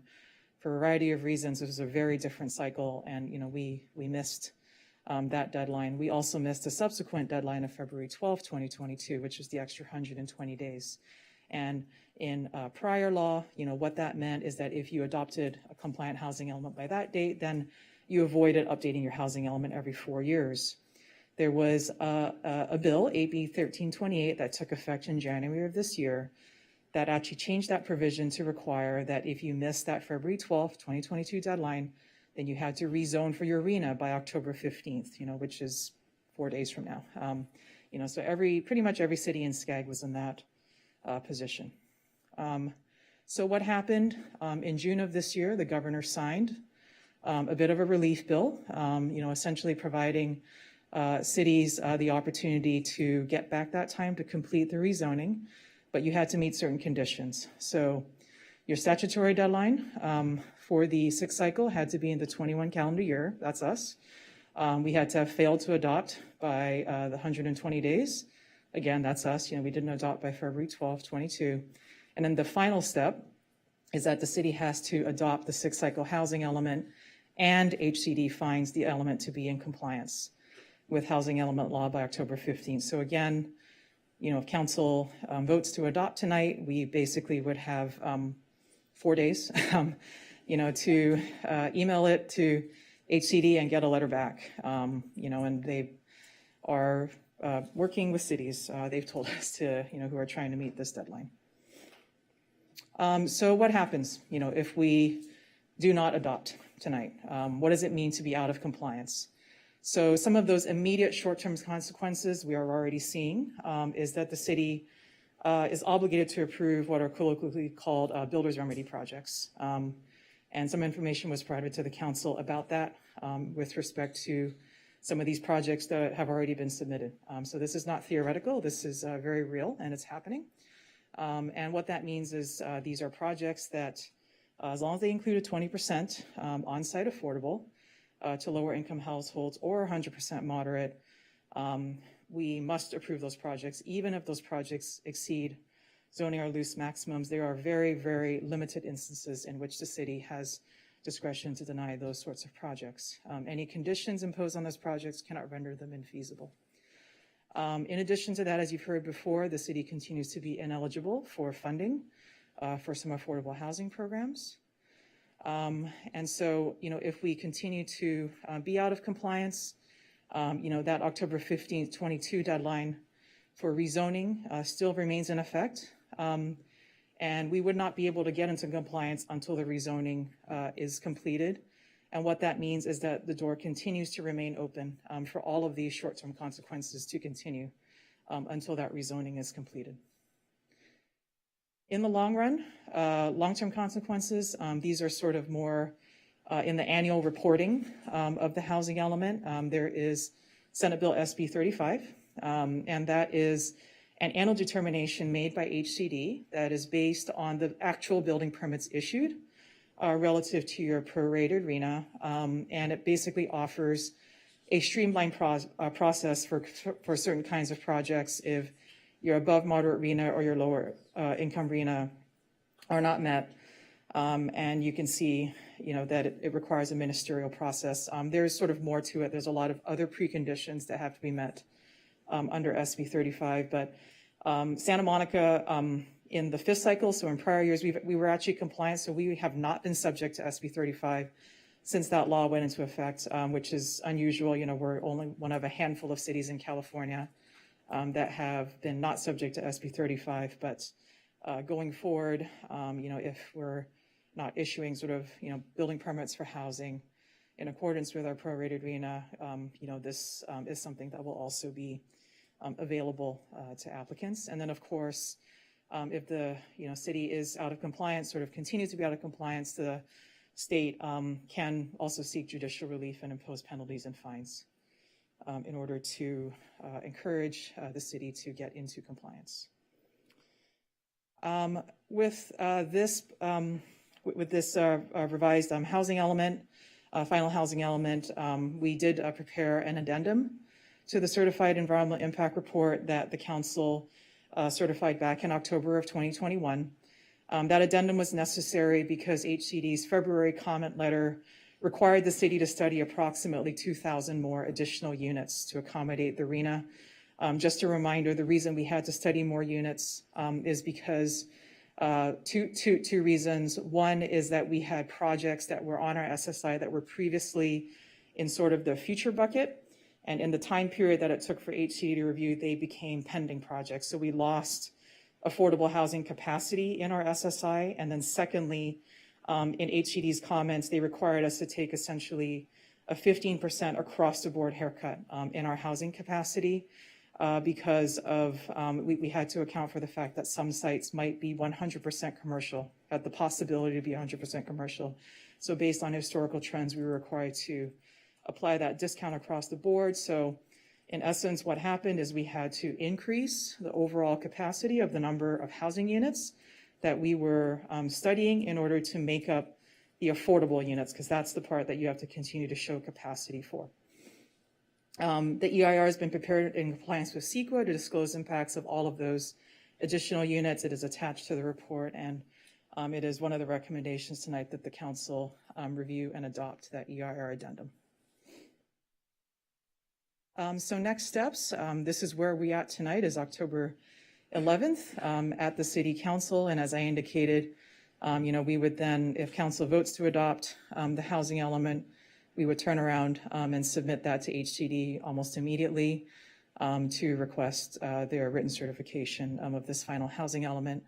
Again, the housing element for you tonight is identical to the document that you saw in June. And, if we're successful in terms of getting the certification, then the work on the zoning, what we call the zoning red lines, but really the implementation of housing element programs would begin.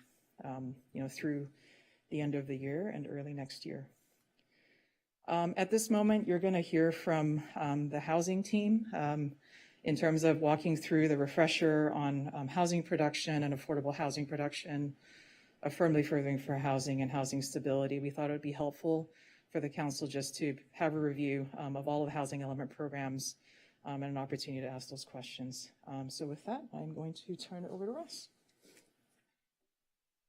Before you go, so council, we heard the general overview, and now we're going to hear these 4 separate things. You want to ask questions after each one or at the end of the entire presentation? Okay, seeing nobody minding what's happening, so we're going to go through all of these and then we will ask our question. Let me just say, we will go through all of these, then we will have Ms. Marasco give her remarks, and then we'll have our questions and comments. How about that? Great. So there you go. You're on. Thank you. Good evening, Council. My name is Ross Furman, and as Jing mentioned, we're going to start this presentation off with the programs related to housing production. I do want to note that there are other programs later in this presentation that also deal with production, but for other reasons, they made more sense to put them in other categories in this presentation. So to start out, Program 1A, this was the by right approvals for housing projects. The objective was really to provide certainty for housing providers and will largely be codifying the process that we've already been doing for the last 2 years under the IZO, which is approving by right projects through the administrative approval project for 100% affordable housing projects, code compliant housing projects that have that will include any granted modifications and waivers.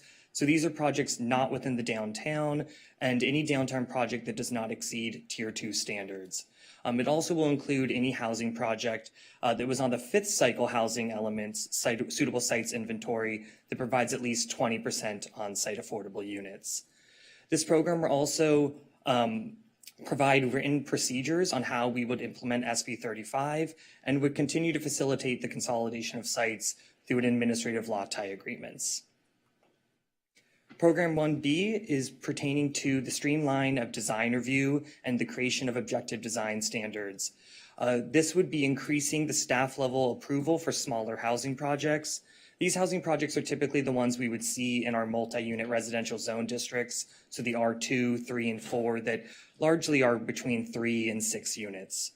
We would also be expediting the design review for larger projects by moving the design review process to the beginning of the entitlement process instead of after approval. We'd also be ensuring that design review cannot unreasonably delay housing projects. So this would be putting a cap on hearings. And also, as I mentioned, it would be developing objective design standards. Program 1D is in regards to reducing minimum parking requirements for housing projects to lower the cost of housing production.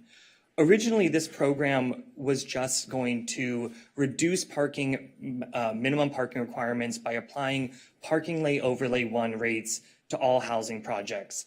Overlay 1 was typically around the Expo line, and for example, it would reduce a 2-bedroom unit from having 2 parking spaces to only 1.5 spaces.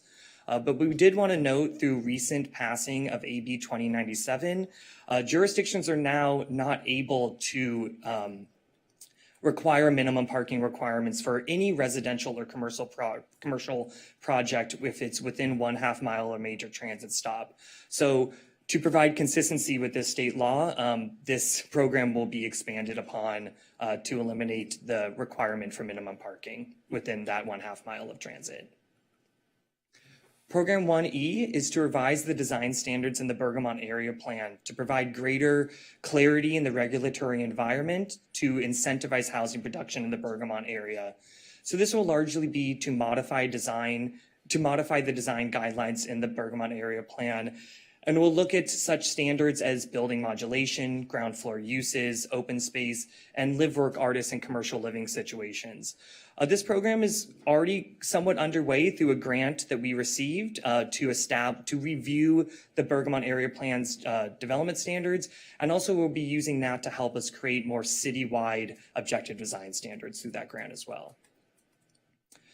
Programs 1F and 1J are the ones related to the rezoning to ensure feasibility of housing projects. So there's two parts to both of these programs. 1F is for the downtown and for the downtown, and 1J is for the remainder of the city. And the two components are the upzoning to provide feasible standards. So this is the increasing minimum FARs and building heights, which I'll go over in the next slides, and also eliminating the tiers outside of the downtown area. The second part is removing any constraints to housing production. So we are looking at such standards as ground floor restrictions on residential uses, unit mix, and ground floor height, amongst other standards. But to go back to the rezoning or the upzoning for the FAR and heights, these maps kind of give a better picture of the minimum FAR and heights that are established in the programs. So this map is those zones dealing for citywide. As you can see, the majority of the upzoning is still along our boulevards. However, areas such as the neighborhood commercial along Montana Avenue and Main Street have also received upzoning, as well as our IC district. The Pico Boulevard, although is receiving some upzoning, it's receiving the least amount to ensure that further gentrification and equity is considered when these are established. This map is for our Bergamot area plan. You can see that the majority of this is receiving 4.0 and 4.0 FAR and 84 feet of height. However, as it kind of transitions into the adjacent residential districts, it does taper down to sometimes 2.5 or 3.25 and lower heights as well. This map shows the downtown community plan area. So the entire downtown will get a cohesive tier 1 of 2.75 FAR and the 60-foot height. But the tier 2 and tier 2 and tier 3 will also will still be intact, and also the neighborhood village zone will be added to the tier 3 as it was not originally part of that tier system. Program 1G is to incentivize development of ADUs to help streamline approvals and to really demystify the process that residents have to go through for to establish an ADU. So we are in the process of developing an ADU accelerator program through a grant we have received to produce a user-friendly ADU handbook and some illustrative floor plans. We're actually hoping that will be complete towards the end of the year, so that process is already underway. And this is largely related to us aiming to issue at least 47, or on an average, 47 ADU building permits per year. And it's really helping us provide more housing options within our R1 neighborhoods. We will also be looking at updating our ADU ordinance for consistency with state law where needed. Program 1H is for the adaptive reuse of existing commercial buildings for housing. So the objective is to increase flexibility for the reuse of these commercial spaces to residential uses. So we will be looking at amending the zoning ordinance to incentivize the conversion of these spaces and may include zone changes regarding to unit mix, open space, or any technical code adjustments as needed. Program 1I is the innovations to construction technology to remove impediments to innovation in construction. So as construction technologies such as mass timber might result in a lower cost, we are looking at streamlining these building permit review process and make sure we are implementing any innovative construction methods. The next program is Program 1K, which is our Adequate Sites program, to ensure that we always have capacity to achieve our lower income RHNA numbers. We will be heavily relying on city-owned sites to accommodate a good chunk of our lower income RHNA requirements. We are proposing that 1,880 units will be established across a handful of our city-owned sites. We will be removing any restrictions that won't allow 100% residential uses throughout a building.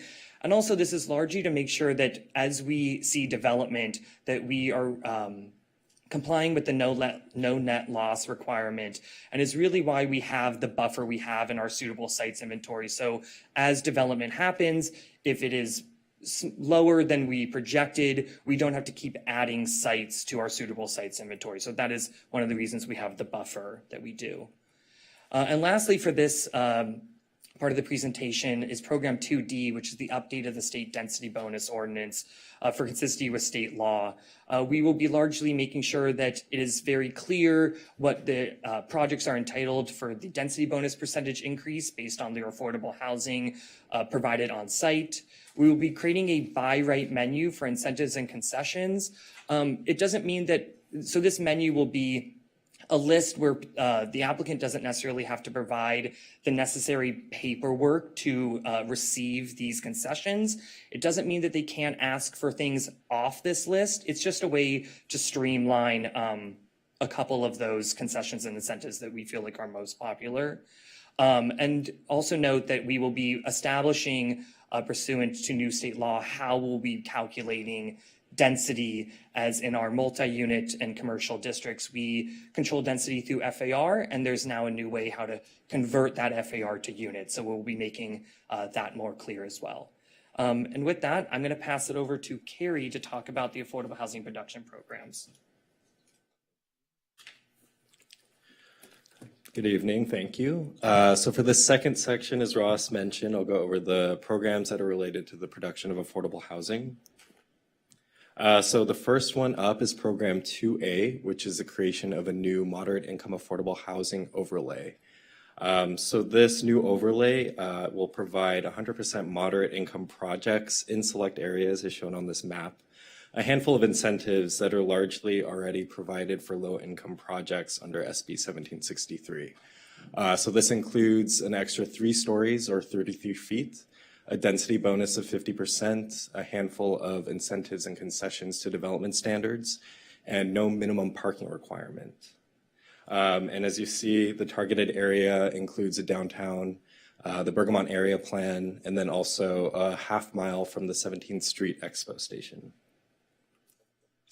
So next is Program 2B, which provides nonprofit affordable housing providers the right of first refusal for land that's opened up on the market. So this is largely modeled after San Francisco's COPA ordinance, which allows nonprofit providers to receive advance notice and submit offer first when land goes on sale. And next is Program 2C. So this is an update to the city's AHPP, the Affordable Housing Production Program. So this update will remove the current options of affordability and replace that with a minimum 15% for new multi-unit housing. This is spread across low to moderate income. It also is updating a handful of other provisions in the AHPP, which includes increasing the threshold for on-site requirements from 4 to 6 units. It eliminates the menu, as I mentioned before, and replaces that with the 15% requirement across the board. It also increases the amount of affordable housing that's required for off-site projects, which will be greater than the on-site requirements. It will remove the quarter-mile requirement for off-site projects. We'll also reevaluate the in lieu fee, look at a study for a mixed compliance of on and off-site, and also allow developers to provide the off-site option through acquisition rehab of existing units in the city.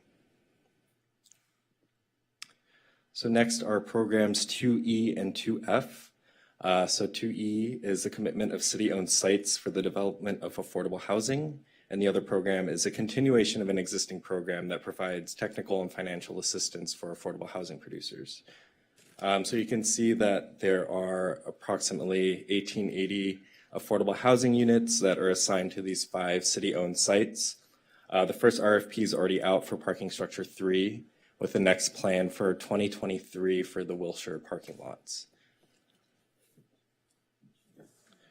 And the government code section 65583.2, this states that the city must select candidate sites to accommodate the lower income shortfall. That's essentially saying that, we look at the current capacity under existing zoning and the requirement for low income units in the RHNA and see what that net difference is. And that's what has to be provided for. So that number is 1,100 units. So the city-owned sites provide for that shortfall with a bit of a buffer for 1,880 units. And I want to note that The total number of units that are allocated to each site can be adjusted, moved around, but any net loss in units over those sites will have to be made up for either by increasing on remaining sites or through the selection of new sites to be identified. And finally, our programs 2G, 2I, 5A, and 5B. These all address housing for special needs and homelessness. So this is a collection of programs that address that cross topics such as providing housing for seniors or persons with disabilities, considering and evaluating new types of housing to serve these populations, supporting permanent supportive housing, which is already a permitted use in all zones, adding low barrier navigation centers as a by right use for our land uses, and also a review of special needs housing to make sure that that's consistent with state law. And I will now pass it off to Rachel to go over the third section of programs. Good evening, Council. Rachel Clark, Environmental Planner. We must remember that the housing element is not just about housing production, it's also about housing equity. For the first time ever, the state is requiring all cities and counties to apply a housing equity lens to housing elements, which means that we must provide programs that affirmatively further fair housing, or AFFH. So Santa Monica's fair housing strategy first starts with housing preservation, which means protecting our existing residents in their home. We've also provided some programs in the housing element to also expand housing choice, particularly in high opportunity areas like the R1 zones. As I mentioned, our fair housing strategy starts with housing preservation. And this is embodied in a number of our programs, programs 2F, 2G, and 2I, which were all previously discussed, which talks about affordable housing finance assistance and creating affordable housing and keeping people in their homes.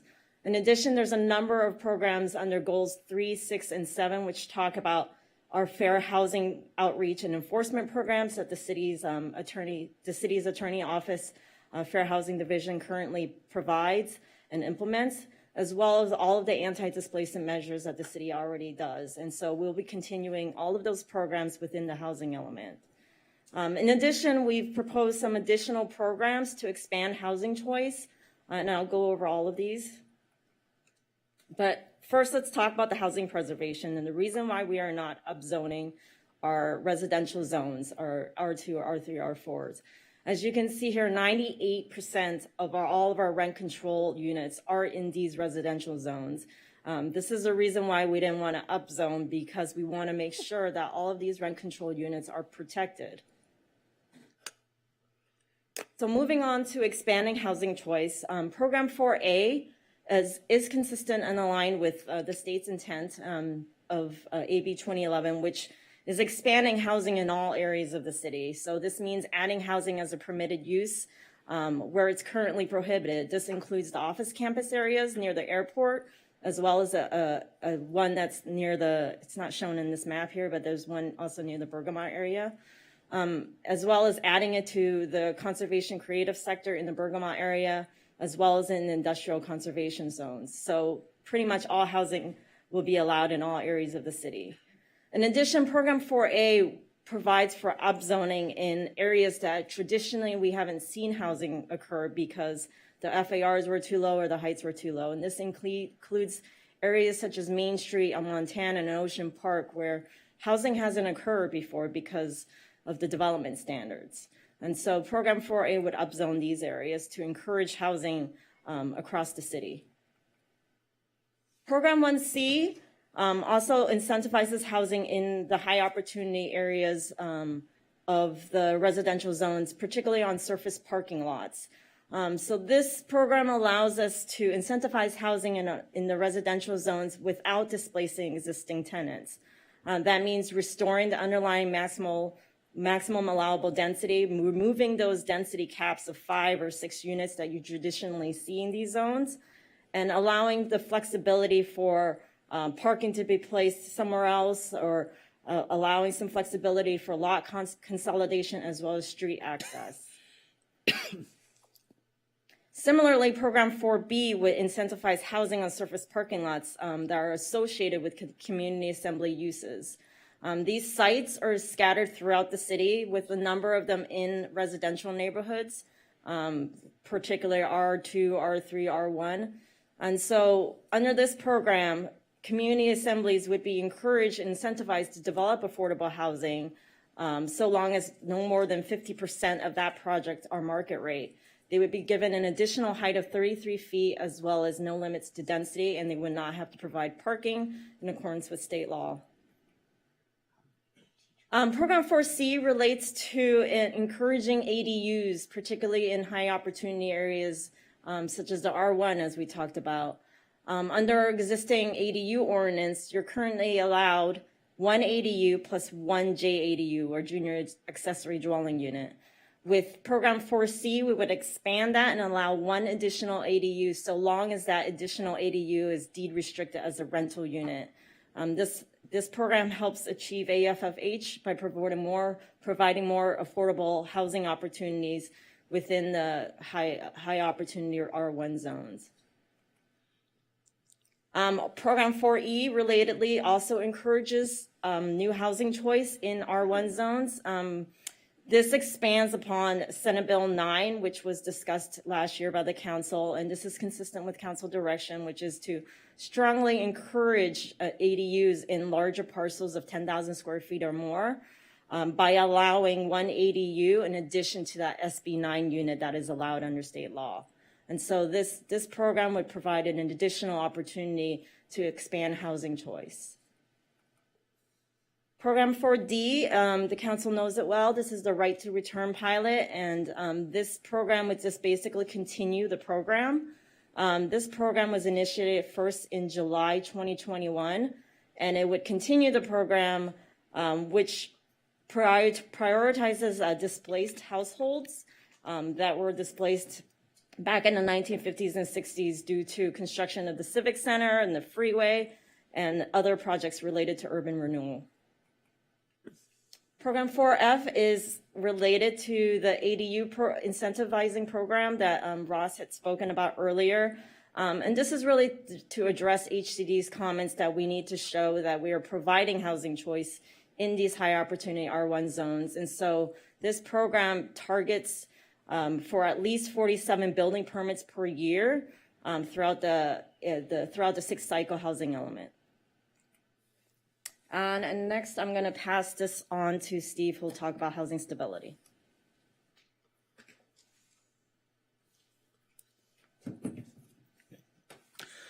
So the housing element includes a variety of housing stability programs that include preservation programs that focus on the rehabilitation and to maintain and extend the use and livability of our aging residential buildings. The housing and housing assistance programs and services that focus on providing financial and technical support to our seniors, our families, persons with disabilities, and others with special needs. So we've talked about housing barriers and the needs for existing residents as highlighted through our technical working groups through this process, which include the need for rental assistance and support for those who are rent burdened, continued tenant protection and assistance ranging from legal counsel, oversight of landlord obligations related to voucher programs and housing maintenance and repair, as well as assistance on tenant rights and available housing programs, continued support services for the homeless and at-risk individuals, as well as the need to preserve housing affordability by maintaining and rehabbing our existing housing stock. So I'll be going over a handful of the programs in the housing element that will help the city achieve its housing stability goals. So goal number 3 of the element seeks to preserve the existing housing supply as well as prevent Steve, displacement. I'm sorry. Yes. Can you, move that up and talk a little louder? Thank you. So goal number 3 of the element seeks to preserve the existing housing supply and also Much better, by the way. Thank you. prevent the displacement of our existing residents. Program 3A, for example, restricts the removal of the existing rental units and ensures that protected units such as rent-controlled units are replaced as part of any new project, ensuring compliance with SB 330. The city will continue to restrict condo conversions in efforts to preserve existing rental units. And Program 3C seeks to preserve both restricted as well as non-restricted at-risk housing units, which the program would also explore strategies to conserve rent-controlled and naturally occurring affordable units that are also at risk for redevelopment.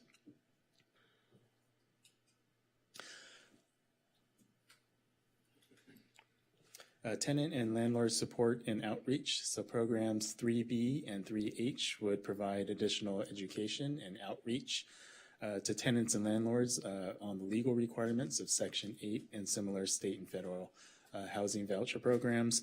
The program would also provide outreach to landlords on available city programs and efforts to encourage continued rehab and repair and upgrades to our aging buildings.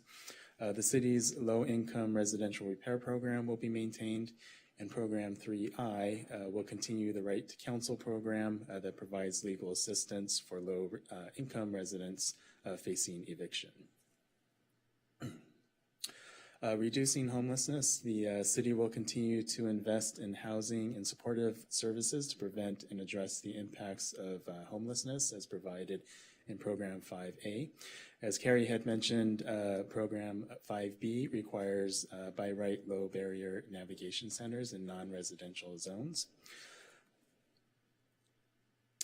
Housing assistance and supportive programs to low-income households and households with special needs, families, seniors, and the homeless. The housing element includes a variety of programs, including maintaining our rental housing voucher programs and seeking funding to support rental assistance for the vulnerable individuals and also households at risk of displacement.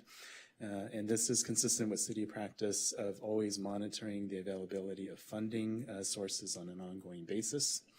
Maintaining and potentially expanding the POD program by pursuing additional funding to further expand assistance to other rent burden residents. The element includes a program that addresses resident concerns where the city would provide additional outreach and coordination to raise both tenant and landlord awareness of available housing programs as well as resources. The city will continue to provide fair housing enforcement and outreach through the city's throughout the city attorney's office, provide tenant and landlord mediation and legal services, and will also continue to maintain the city's anti-discrimination tenant protection program. And with that, staff recommends the council approve and adopt the addendum to the sixth cycle housing element EIR, as well as adopt the amended sixth cycle housing element of the city's general plan. That concludes staff's presentation, and we are available for any questions. Thank you, Mr. Mizukami. I'm going to ask you to sit down because we have a member of the public who now is going to give her comments, and then we'll move to our questions and comments. So Teresa Morosco. And you have 2 minutes.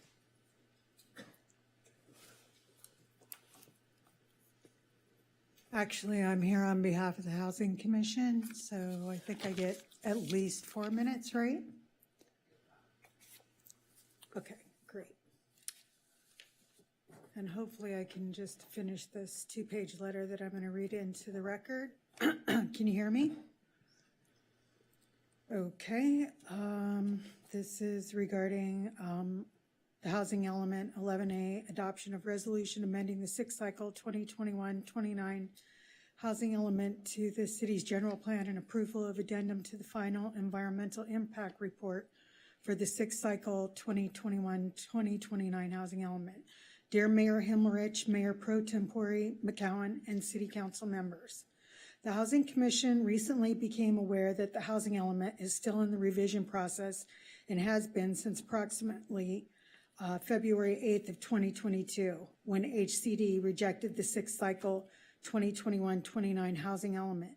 However, the Housing Commission has not been informed of this, despite the fact that the Housing Commission is tasked with advising the City Council on all matters related to housing in Santa Monica, particularly affordable housing. Despite numerous requests of staff by multiple commissioners over many months, The Housing Commission was never informed of the housing element's ongoing review process, nor were we given an opportunity to participate in it. Bringing this document to our attention is the responsibility of our affiliated city department staff. However, again, despite repeated requests by multiple housing commissioners, city housing staff has failed to bring a single substantive administrative item to the Housing Commission agenda in all of 2022. This failure was brought to the City Council and city staff previously with no response or remedy. HCD's letter dated February 8, 2022 states the following. Public participation in the development, adoption, and implementation of the housing element is essential to effective housing planning. Throughout the housing element process, the city should continue to engage the community, including organizations that represent lower income and special needs households, and commenters on this review. By making information regularly available and considering and incorporating comments where appropriate. HCD's letter dated September 6, 2022 states the following. Public participation in the development, adoption, and implementation of the housing element is essential to effective housing planning. Throughout the housing element process, the city must continue to engage the community, including organizations that represent lower income and special needs households, by making information regularly available while considering and incorporating comments where appropriate. Please be aware any revisions to the element must be posted on the local government's website and to email a link to all individuals and organizations that have previously requested notices relating to the local government's housing element at least 7 days before submitting to HCD. In light of this direction by HCD and the city's failure to include key stakeholder representatives, including the Housing Commission, in this review process, the Housing Commission strongly recommends that the Santa Monica City Council do one of two things. One, delay approving the final revised six-cycle 2021-29 housing element until the Housing Commission can adequately review it and provide feedback. Two, if its approval cannot or will not be delayed, attach this letter as a comment by the Santa Monica Housing Commission to the final approved six-cycle 2021-29 housing element that will be submitted to HCD by October 15, 2022. Thank you in advance for your attention and consideration of the Housing Commission's urgent request. Our full and timely participation in the review of the six-cycle 2021-29 housing element is crucial to ensuring representation of all Santa Monicans in the creation and revision of city housing plans. And that's was written sincerely, Michelle Gray, Chair, Santa Monica Housing Commission, on behalf of the Santa Monica Housing Commission. Thank you. Sorry, my mic was off. Thank you, Ms. Marasco. Does staff want to respond to that in any way?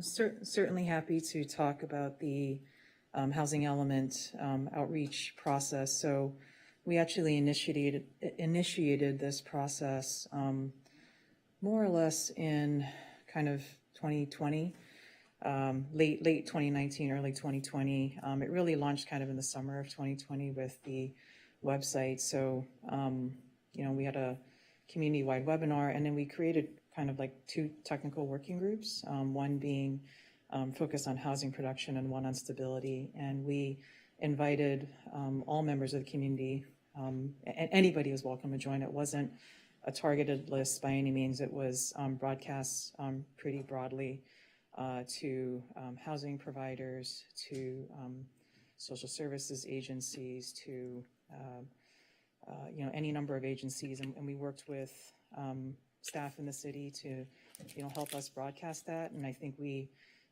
listed in the housing element on the first few pages list the members who participated in those working groups, and they certainly represent a broad spectrum of the community.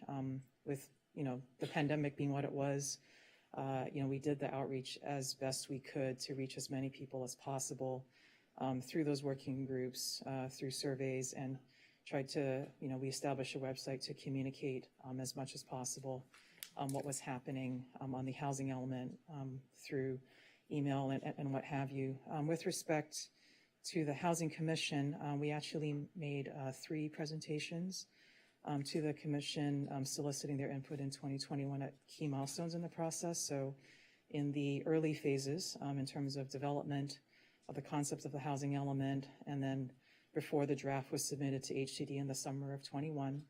And then, when we moved forward with council adoption and we thought we were completed with that process, which obviously we were not, and, we were working on implementation of the housing element. And then we again went to the Housing Commission for the amendments to the Affordable Housing Production Program.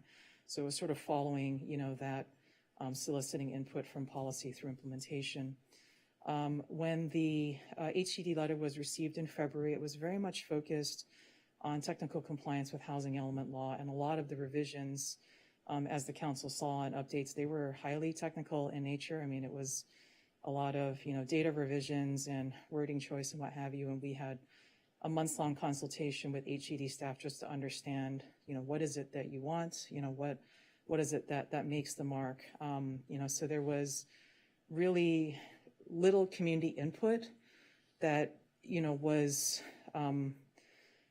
going to be included at that moment, because it was about like, what is the standard? I don't think any city understood what that standard was. And I think through that consultation process, the technical revisions were made and, submitted to HCD in June. At that point, the substance and the policy had been discussed over the past 2 years prior, so that was submitted, HCD approved it, and, here we are tonight.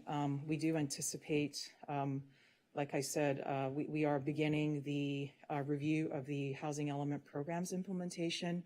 We've been working on those red lines, and that will launch yet another community process, just like we did with the housing element. So it's not that, that the adoption of the housing element is the end of it. We actually have to then amend, the zoning ordinance, the LUCE, the Bergamot area plan, and what have you, and then not just those particular ordinance red lines, but there's also, as you saw in the presentation, another side of it in terms of housing stability programs. These are the programs that the city has historically done and will continue to do that are, not directly within the responsibility of the city planning division, but we work with staff in the housing division, the rent control board, human services division, to understand how that works and then report that to the state. So, the housing element is sort of the vehicle for that. So I think all that is to say is that, there is going to continue to be room for that input in terms of the implementation. We do anticipate returning to the Housing Commission with respect to the implementation red lines, because that's sort of the phase that we're at the moment. So, that's, I think, just, to give an overall perspective of the outreach process that has been undertaken for the Housing Commission, or Housing Element, excuse me. Well, so, and I just looked at the agendas and I saw that in their June meeting, the Housing Commission actually agendized this and discussed it, including the Affordable Housing Production Program. I haven't been tracking it. I'm just aware that we made 3 presentations and that the Housing Commission discussed the housing element. I believe it was on the agenda around 7 times in 2021. We've not really tracked it in. This was in 2022. I just looked at the last few months since February. City Attorney, sorry, thank you. I just wanted to weigh in that we are confident we have met all legal requirements, including public outreach. Thank you. Does anyone have any questions concerning Councilmember Brock? Sure, why not? So I know many of our residents kept saying, just vote no. And you don't need to do this. The state can't do anything to you. You're a city, damn it. You're supposed to take care of us. So over the last few days, I think people were also emailing me from city staff saying, here are the dire warnings if someone does vote no. So can you go over in really clear, succinct, loud terms, what are the penalties if the city council, and I know you went over these earlier, but I want to make sure everyone understands that our choice is maybe helping destroy the city by voting no, or at least keeping some control by voting yes. And I know that many people don't understand that out in our residents. They just feel our city council is responsible for zoning, our city council is responsible for growth, and we're supposed to take care of moderating it. One person wrote me today and said, damn it, you were elected for slow growth. Well, someone else would say they didn't vote for me because I didn't want enough growth.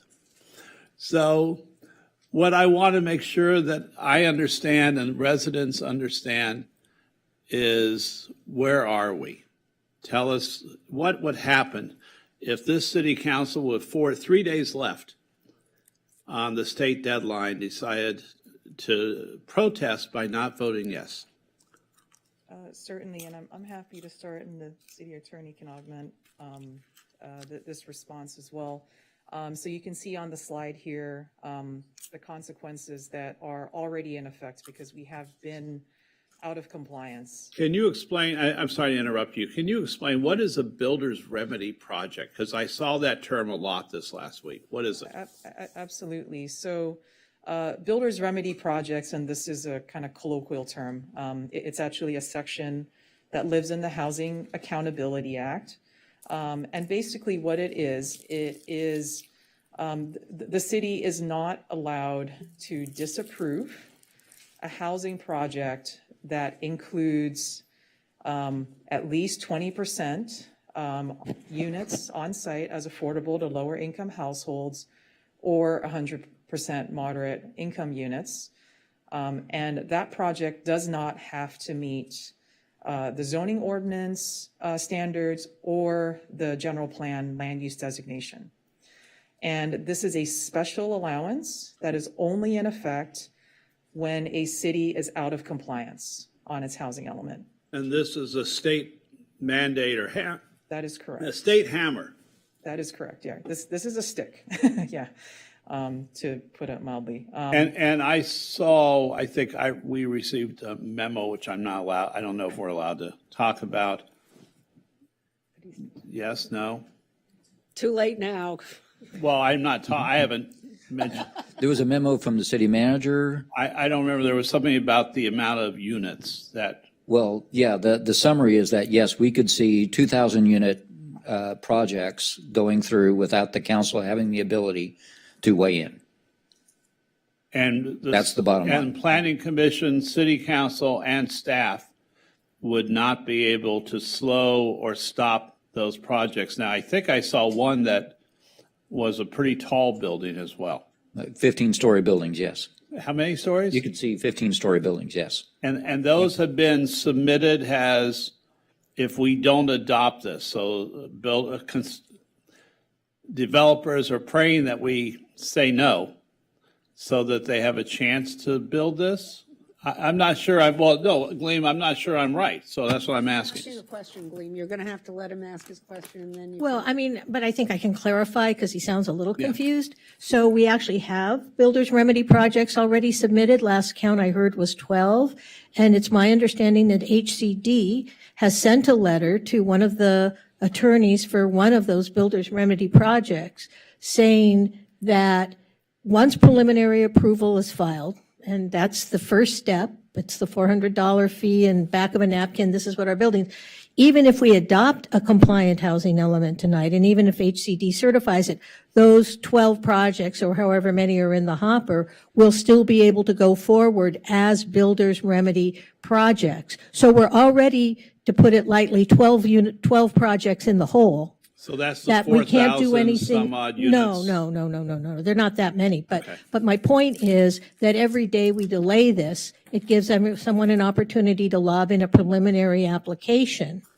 And when they lob in that preliminary application, according to HCD, they have effectively, to use a legal term, vested their right to follow through with the builder's remedy project. So, for example, if we adopt the housing element this evening, that will not negate those 12 applications that have already been submitted. So every day we go by, we run the risk of additional builder's remedy projects. 15-story project. Yes. That, I mean, those are already in, and HCD has said they're going forward. No matter what we do tonight, because they beat the clock. But every day we don't adopt something, then more people get the opportunity to beat the clock. Well, before we go forward, So, has HCD said we're stuck with these projects? Yes, they sent us a letter in response to a technical assistance request. So this came from the Housing Accountability Unit in response to a question from a developer regarding a specific address. And the question was, and so this is the confluence of two state laws. It's this Housing Accountability Act and then SB 330, right? And the question is, SB 330 is a two-step process. You have to file a preliminary application to vest yourself into the standards in effect at the time you submit that application, and then you have 6 months to file the formal application to then continue your processing down that path. So the question to HCD was, hey, if I file a preliminary SB 330 application for a 15-story building today, and the city votes and, they get into compliance on October 15th, basically, like, do I get to keep processing it? Do I vest the city's period of noncompliance, as long as I file this preliminary application in this period when the city is out of compliance? And HCD's response was yes. So as long as they submitted that preliminary application to lock in the city's period of noncompliance, they are allowed to process that application, So in other even words, if we get into compliance. In other words, before HCD actually stamps this and sends it back to us on Friday, anybody else could rush in tomorrow morning and Thursday morning. I know, I hear what you're saying, but yes, I know, I just opened the damn door. But I want residents to know how our hands are tied. And your hands are tied as our planning department. Our hands are tied as a city council. So once they stamp it Friday, if they stamp it Friday, They are going to stamp it. well, they may. So the question, they promised they would, sort of. So the question is, once it gets back to us, then we're once again able to slightly restrict those projects. Right. And I'm using slightly, I'm not. Right. This provision of the builder's remedy would not be available to new applications, once you're in compliance. Now, I do want to caution is like once you adopt the housing element, you have to implement it, right? It is possible for the city to fall out of compliance later and then you're back in the same boat again. So, but if we do get that letter from HCD by October 15th, certifying the housing element, the door closes on the submittal of a new application. My follow-up question, because residents have also, they've asked me this for a year and a half now. They said, well, what if you don't do it and you just sue the state? It was interesting because everyone says, hey, we spend too much money on legal fees, and all of a sudden they're going, let's spend money. Let's sue. So what's the track record so far from other cities that have sued the state? Zero. Not a single suit has been successful. And there is a suit ongoing for SB 9 and 10, but that's not a RHNA standard suit, and it's not to negate the authority of housing and community development in the state, correct? I'm not aware That you know of? No, I'm not. That I know of. Okay, so the bottom line for the residents out there are some residents that are cheering that we're going to do this, and there are other residents going, oh my God, you're going to ruin the city. And then there are the people who are saying, we're going to sue you because you aren't doing enough. Yeah, there's It's a on all 360 sides. degree, yes. Yeah, so I think the part that I want to make as clear as possible is the authority to manage our city in zoning matters has largely been usurped by the state of California. And it doesn't matter what we do up here, the state and then the county have authority over us, and then we're the city. So there are certain things that we don't have that ability just to say no to. We need to implement this and do the best we can to mitigate as many of the consequences to our residents who want a beachside city that we possibly can. Would that put it? Well, you're asking me, but look, I Sure. agree, we don't have a choice. Yeah. Okay, I'll rest. I just wanted to make sure that. Make a motion. I don't want to make that motion. Okay. Yes, okay. Councilmember Parr, then Councilmember Davis. Thank you. So I also just have questions that, oh, yeah, I'm on, okay. And I also just have questions that based from emails that we've been receiving from residents, and this is just clarification for them. I think I know the answers, but I just want clarification. So this comes from clarification on page 5 of the staff report, where it says, subsequent to certification, the June 21st, 2022 revisions to the 6th cycle housing element required the city to, quote, plan for up to 13,600 housing units, which constitutes an approximate 53% buffer. What this analysis is implying is that we had to show that we could potentially build up to 13,600 units, housing units. However, what our RHNA allocation is still remains the 8,895 units, correct? That's right. Okay, so just wanted to clarify that, because people were confused when they saw the 13,600 unit. They were like, oh my God, I thought it was 8,895, so I wanted to clarify that. And then one of the other questions that I've been hearing is the ask as to what we're being asked to do, right? So we're being asked to rezone our city for 2 reasons. 1, to accommodate a RHNA allocation, and 2, to accommodate the required buffer. And so one of the questions that I was being asked, which I saw something different today, so you might be able to, do you know if HCD is requiring all cities to provide a 53% buffer? Or is that something that we imposed? Or if not, Yeah. do you know why? Can you explain that? To address that, so. Thank you. So all cities are assigned a RHNA, you get a number, and then there is something called a suitable sites inventory. That's how you demonstrate that you have the capacity to accommodate your RHNA. Right. And the RHNA is divided into multiple categories, right? It has market rate, and then it has moderate, low, and very low. And it's that affordable housing chunk. We have 70% of our RHNA is affordable housing. Right. And how do you produce affordable housing? You do it through 100% affordable housing, or you do it through deed restricted affordable housing, or in our case, we chose some city-owned sites, right?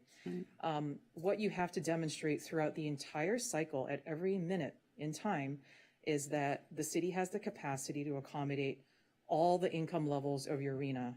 And understandably, the affordable RHNA is the hardest to demonstrate because it's not something where like 1 unit is 1 unit. It's like you need 30 units, to get 6 units, right? Does that make sense? So that's why, although your RHNA is this lower number, what you actually have to study in terms of an overall capacity, and this is why HCD says have a buffer, is because you have to demonstrate capacity for that affordable RHNA. And as you approve projects, right, you're not, as a city approves projects, those projects inevitably are not going to include all of the affordable units you might have assumed in your suitable sites inventory. Because it's a bit of a math exercise to make that number, but, unless it gets to something pretty astronomical. So HCD's guidance in their handbook that every city is required to follow is provide a buffer so that every time you approve a project, you're not having to rezone to scramble to find more capacity. You want to have a buffer to provide predictability and not go through this rezoning process every 6 months, because it's like, we lost 40 units. We got to find that somewhere else now. So that's why what's studied in the housing element is bigger than the RHNA. The reason that what we studied got even bigger than what we initially studied, because we studied 11,000 units, to show capacity for our 8895 RHNA and, the 70% affordable, is because HCD's comment letter in February did two things. One is that it required the city to do this 15% across the board reduction in capacity, because they're like, you're not accounting for the fact that some of these sites could be 100% commercial, as opposed to guaranteeing they become housing. So we had to reduce the entire capacity, of our SSI. And then secondly, because time had passed, some of those projects that we were taking, some of the sites that we were assuming for like future capacity, applications came in, and they had affordable, number of affordable units that was lower than what we had assumed in our original suitable sites inventory. So you lost affordable capacity in two ways, and so it had to make it up by studying more units. All right. That makes sense? Yeah, no. It did to me, and then I had an aha moment during the presentation, but I still thought that it was important for us to have this discussion here so that our constituents, could also understand that, that number and why it was so high. And then also, if other cities were also being asked to provide or show, a 53% buffer, because to rezone your city that significantly to be able to have that type of a buffer. I'm not aware of a jurisdiction that just zoned only for their RHNA. Everybody has had to do. Yeah. Okay. Thank you. Moving right along. And then also, we have this, the addendum, right? That, there was a laundry list of significant impacts that, that would affect our community if 13,000 plus units are built that would require significant upgrades to infrastructure, such as for fire protection services, staffing increases, in student enrollment, yet no money for allocated, bond measures, for facility improvements, and the list goes on and on and on. And these are some of the things that very early on we all spoke about as potential concerns. And so, being this is the first time that I've ever gone through a housing element, and I'm sure this is probably not the first time that something like this has come up in a housing element. This is the first one I've done. Okay, and so how do we as a city address this, especially, coming out of, of what we've come through with COVID, trying to recover from COVID? We have decreased staffing levels. We are trying to become self-sufficient, with our water. We're in a drought. There's a lot of issues that could potentially come up as a result of what we are having to do here in terms of building housing. I'm not saying, of course, we need to build housing. I'm not saying that I don't want to, but I'm concerned. I'm equally concerned about how we're going to afford to do all these things in order to sustain the infrastructure, the housing, whatever. And so how do we deal with this? I would continue to tax our people. How do we deal with this? How do we afford this? In terms of new development and new construction, the authority of cities to impose impact fees on new development hasn't disappeared. That is still the sort of like primary way, in which new development pays its fair share for its impacts on infrastructure. So, but long term, yeah, no, it is, and these are, and it's incumbent on the city to continue to, if we think there's a change coming, right, you do an additional fee study, you update your Nexus study to update those fees. That's the process we need to go through. To establish those fees. So for example, we do have things like a transportation impact fee, we have a parks and recreation impact fee, we have affordable housing linkage fees, we have childcare, fees as well. So, I think we've been in conversations certainly with our emergency services and the, ability to, study potential impact fees in that manner. But it's something that we do have the ability to continue to monitor, right, and see if, if something is causing that impact to update those fees, so that there are contributions done to continue to improve and maintain that infrastructure, as it comes online with, permits that are issued for development. And at what point can we, and this may be a question for the attorneys and city manager, but like at what point do we lobby to the state and say, we need help because, we are building all this affordable housing and it is really impacting all of our infrastructure, or we have aged infrastructure and we need to upgrade, or we need to build, or we need to,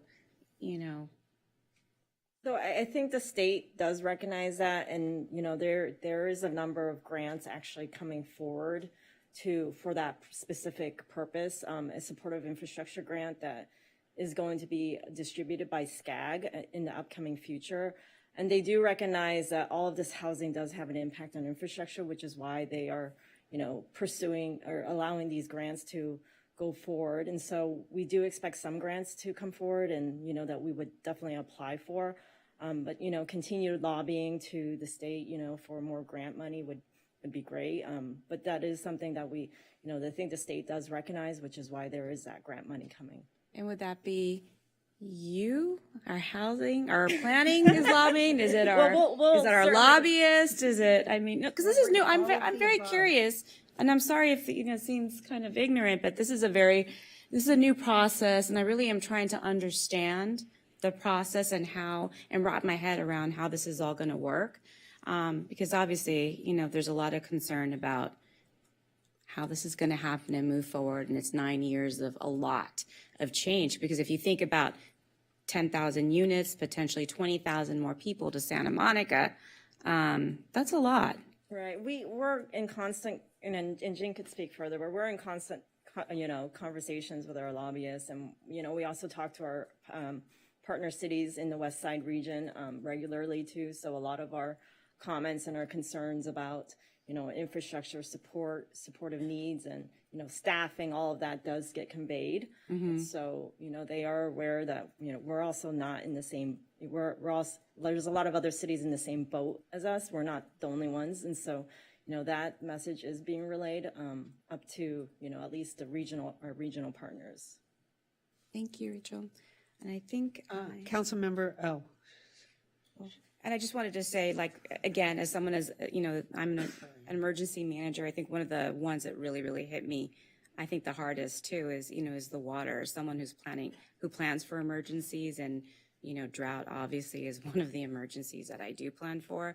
And then also what we were trying to do with the water sufficiency, that's really a significant concern to me too.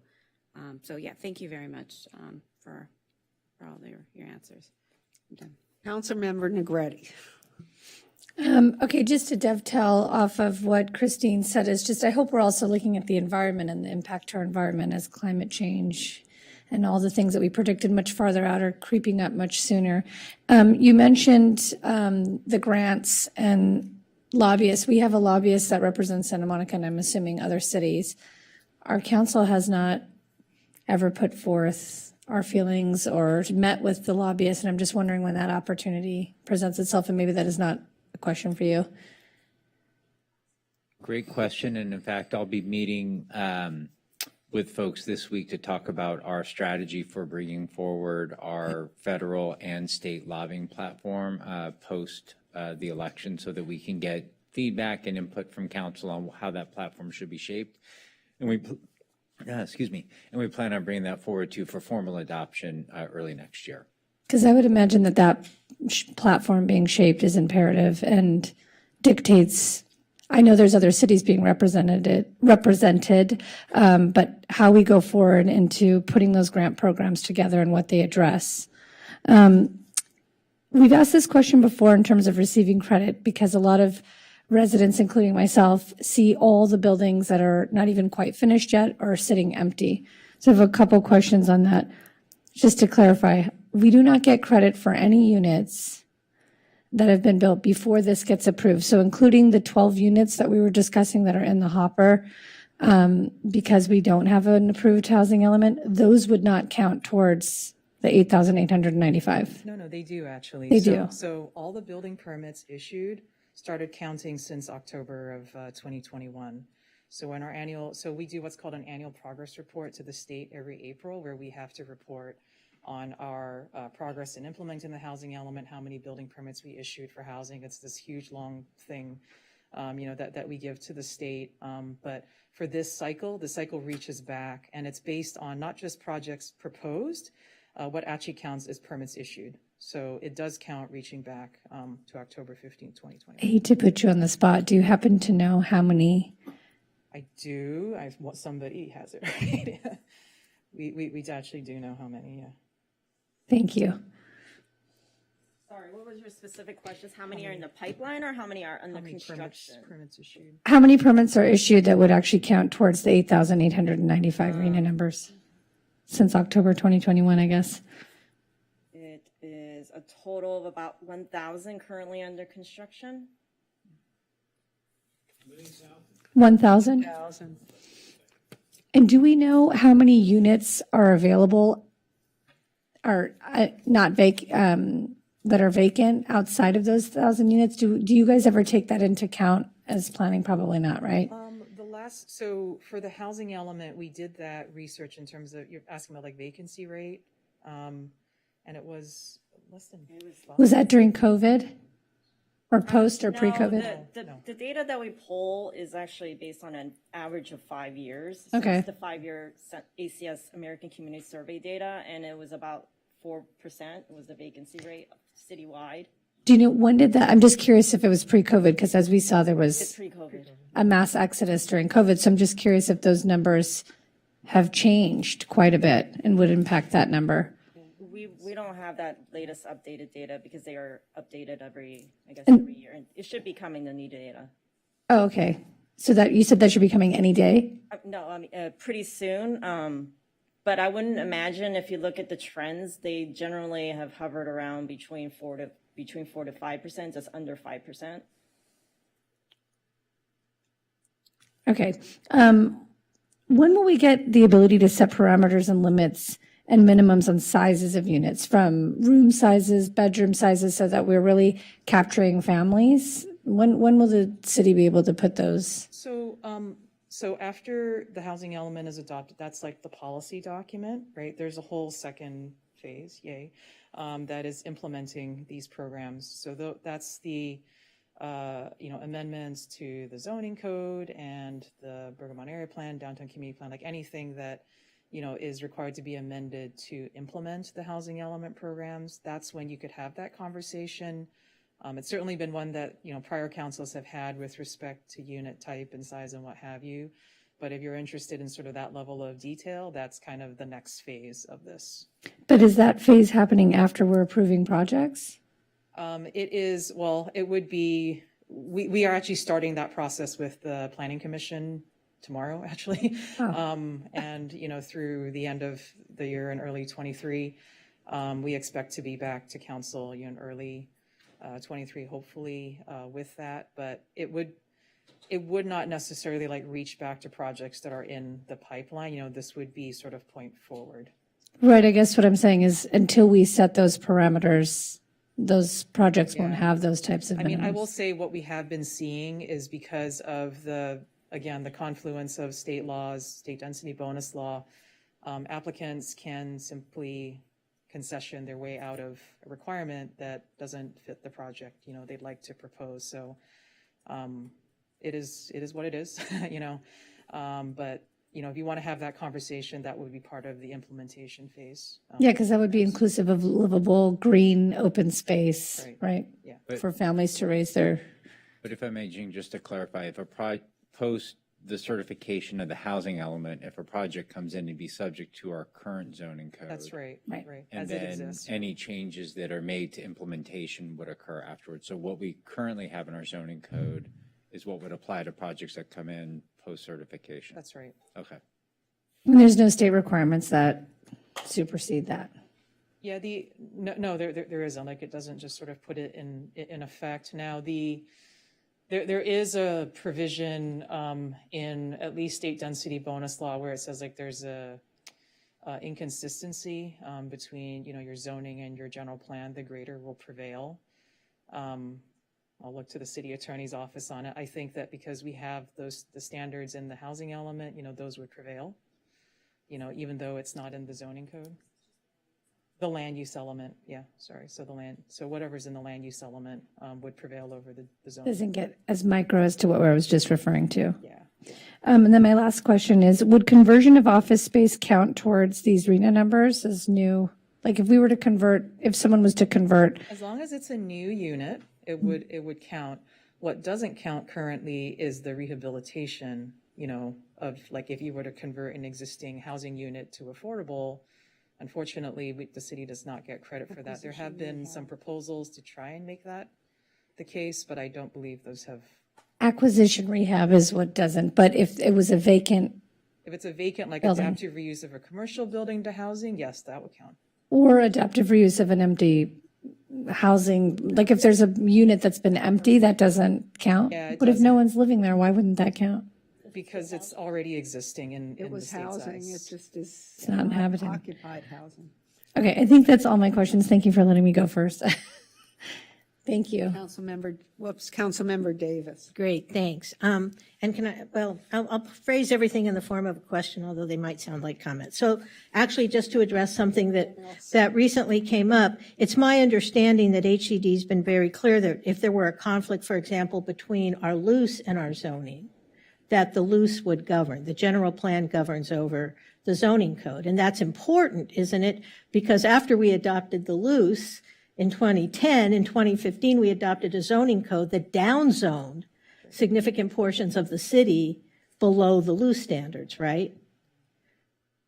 Yes. So, for example, if someone were to bring in a project that was in that area between the zoning code and the loose, and they could say, no, this is legal under your loose, we'd sort of have to live with that. The downzoning that we did in 2015, for all intents and purposes, is no longer, it's there, and it's in the zoning code, but if someone wanted to sort of crack it open, as long as they stayed within the loose guidelines, they could, is that right? Right, where there's an inconsistency between the land use element and the zoning code, and the most recent amendment to state density bonus law that takes effect in January 1 basically says the greater of either of those two prevail. And I think in most cases it would be the loose, but maybe not all the time.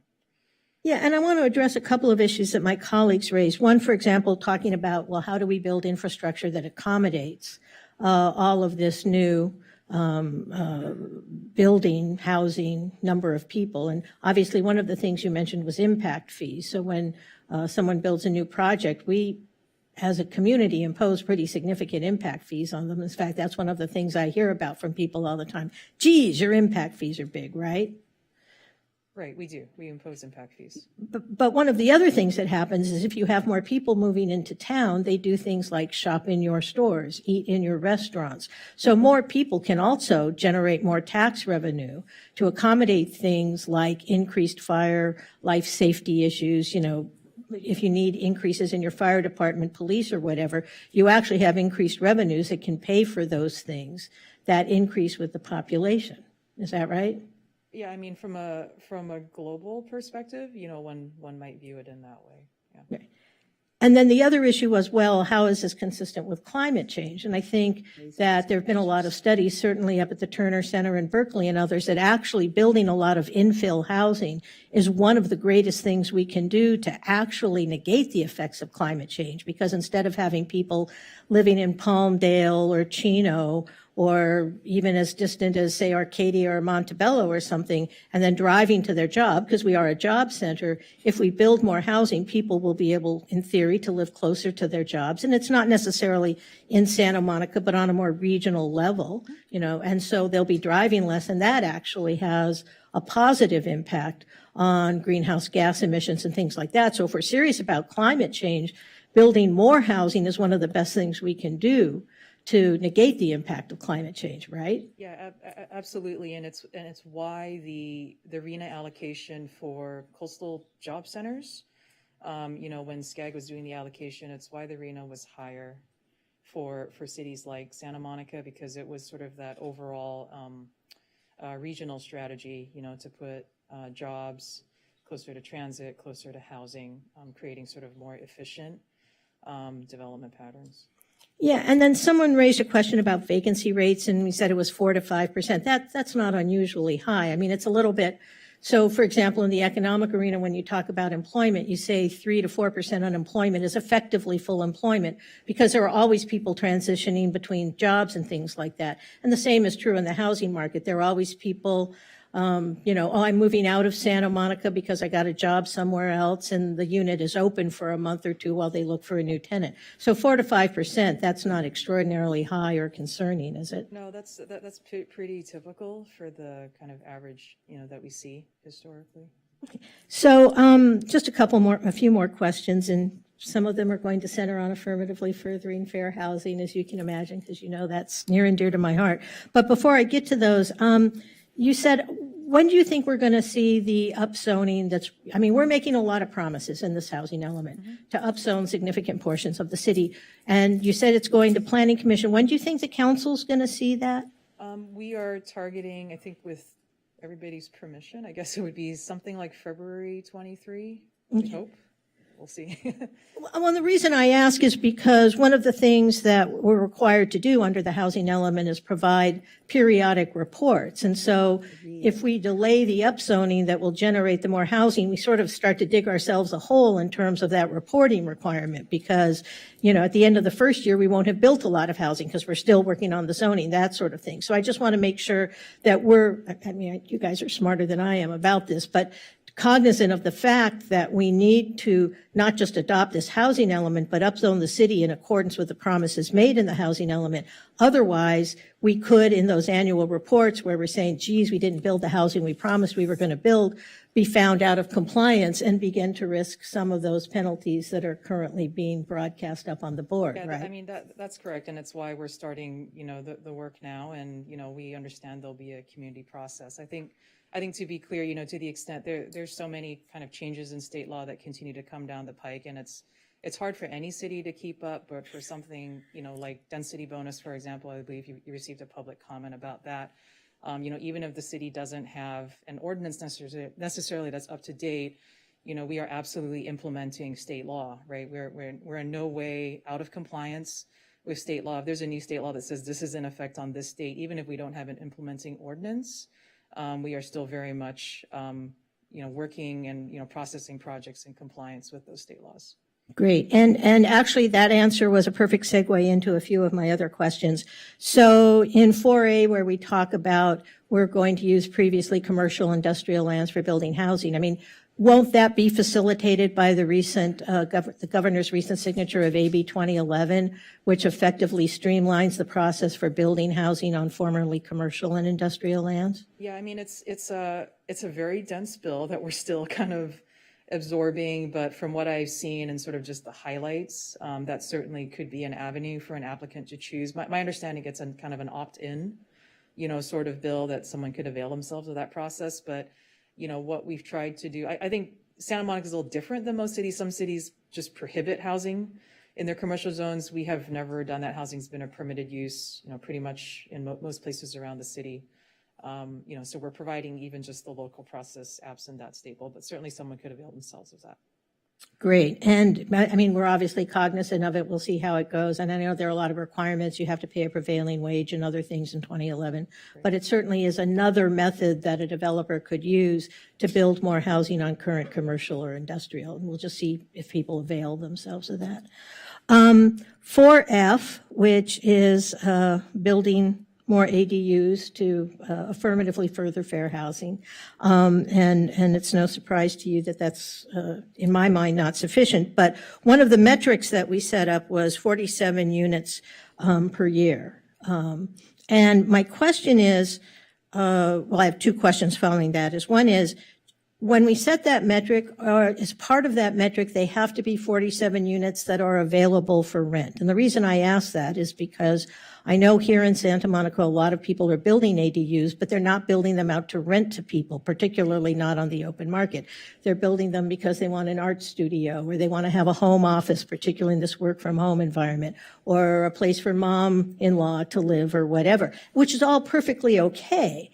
But that's not really generating open market housing and not saying, okay, here is a less expensive form of housing for people to take advantage of. So when we talk about those 47 units, is that 47 units of actual rental housing that's available on the market, or is that just 47 units that are built for any purpose? It's 47 units of housing for any purpose.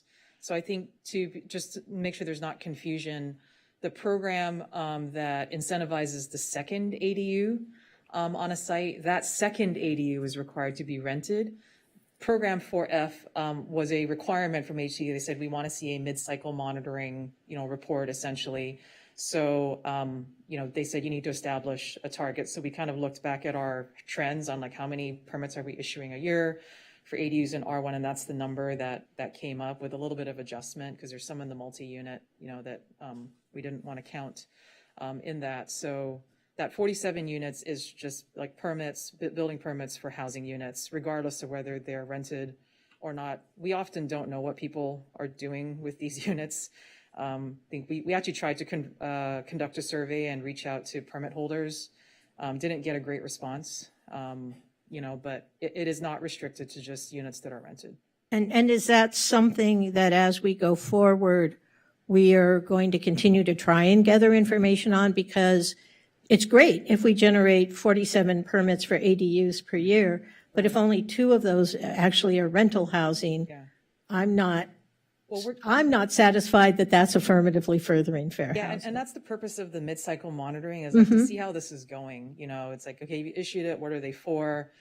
Certainly as we issue the permits and SB 9 units, to the extent people do that process, that would count towards this 47 as well, if permits are issued for that. So I think, we'll have more information as we go forward, on, what the permits are for, and hopefully, get more information about what, whether they're being rented or sold as the case may be. Okay, thank you. With your permission, Mayor, I just want to make a comment and then I'll shut up and won't have to say anything else for the remainder of the hearing. Okay, so as the only person who's voted no on every iteration of the housing element prior to tonight, I do want to say that I am going to vote yes tonight. And I'm doing that for 3 reasons. One is that I think it's important that we begin this journey. For all the reasons that are currently up on the board, it's important that we get a housing element certified, that we get it up to HCD, and that we get HCD to sign off on it so that we are no longer subject to some of these draconian penalties that could be imposed on us. The second reason I want to do it is because if we don't adopt a housing element tonight and it doesn't get certified by HCD, then the upzoning that we're promising to do in this housing element will be further delayed.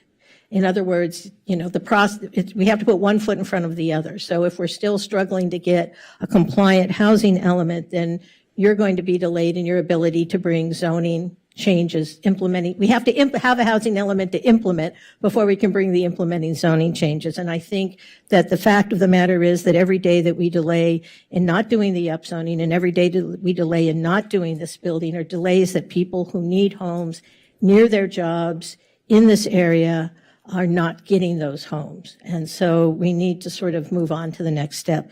And the third reason I'm doing it is because even though, and I've been very honest about this, I still do not believe HCD's approval to the contrary, that this sufficiently affirmatively furthers fair housing, but we do commit to mid-cycle monitoring.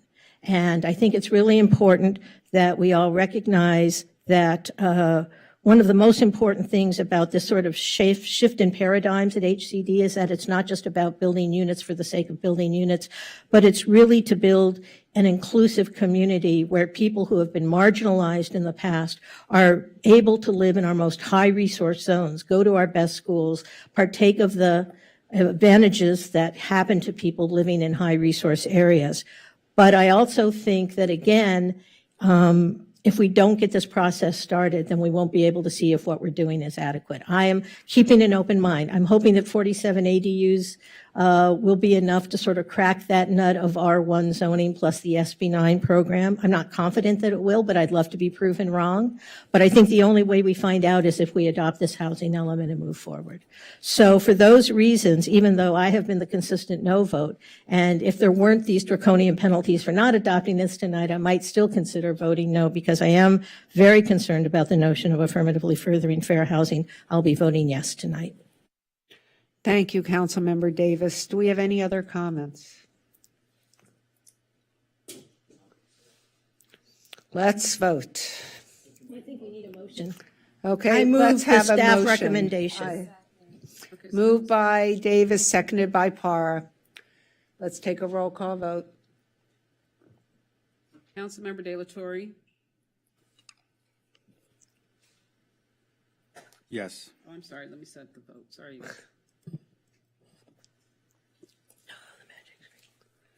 Councilmember Brock, Yes. Councilmember Negrete, Yes. Councilmember Davis. Yes. Councilmember Parra, Yes. and Mayor Himmelrich. Yes, and let me turn to the city attorney. I think we need a separate vote on the EIR. Is that correct? No, it can be all one vote. Was the motion to approve all the staff's recommendation? Yes. Then we're good. Good job. Thank you, Councilmember Davis. Thank you, Council. And I guess we're on to our 12s. Okay, next we have approval, and this is a public hearing. It's approval of 2022 report on water quality and public health goals. And Mayor, we have no speakers on this item.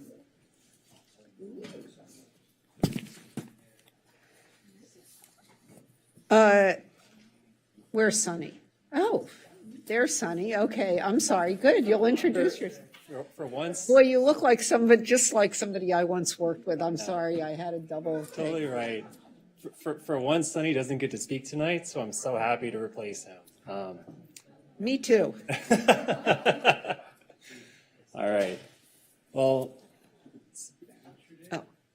yes. Hi, Alex Waite with Water Resources Division of Public Works. Alex Wade, is Yes. that? Yeah, Waite. So I, Wait, huh? Yeah, I spoke several months ago on the recycle water ordinance, so it's good to see the mayor and city council. Well, if you're the new Sunny, we're gonna have to learn your name really fast. Oh, I sure hope so. Excellent. So the last topic was a pretty heavy one, so I'm just going to start off with some really good news for the council, and then we can go from there. The city continues to serve safe and clean drinking water, so that has not changed, and we continue to do that, no problems. So tonight, I'm presenting on the public hearing for the 2022 report on water quality relative to public health goals. The city of Santa Monica, just like any other public water system, is required every 3 years to put out this report for public comment. This is a requirement from the California Health and Safety Code. So the report was made public on July 5th with a notice of availability with the Santa Monica Daily Press. The report is available through the main library as well as the City Hall. It's also available online through the Public Works website as well as with the Public Works yard. And of course, tonight we're here for that public hearing. So I'm going to give the spark notes of what the report is, and I promise this is a very brief presentation. So public health goals are put in place by the California Office of Environmental Health Hazard Assessment. And these public health goals represent the concentration at which no known or anticipated adverse health effects will occur for a specific constituent. And to drill down even further, what that means is the health risk of one person in 1 million drinking the same water daily for 70 years. So it's a very conservative number. It's based off a lot of assumptions and extrapolations. And to be clear, these public health goals are not water quality standards. They're not required to be met by public water systems. But the main purpose of these public health goals is to provide an opportunity for consumers to be aware of what's in their water supply. It also sets the basis for the State Water Resources Control Board Division of Drinking Water to start the process of implementing what's called maximum contaminant levels. So that is the enforceable levels for drinking water systems. As part of this report, there were several contaminants that were identified to exceed the public health goal. But of those contaminants, all of them were well below the maximum contaminant level. So again, as I mentioned originally, our water is perfectly safe. Please keep drinking it. Just make sure to conserve your drinking water, though. That's very important. So with that, just we open up for staff recommendation to adopt the 2022 report on water quality relative to public health goals. I have a question. Councilmember De La Torre. Yes, So we're moving to questions now. No problem. Yeah, thank you. Thank you for your report. A couple of questions. When I was on the school board, I asked about the quality of the water, and the school district would go to this report and say, look, it's safe because we have, the city is providing this report. Now, what I found out is that the testing like that you do, for example, they weren't testing the water fountains at the school, to assess if you don't do that, right? You're not testing sort of like, you wouldn't go into a school and test the water coming out of a fountain? Right. We don't test that. We do test for the main distribution system to test the water quality at disparate points within the distribution system to make sure, at our farthest ends that we're meeting our water quality goals.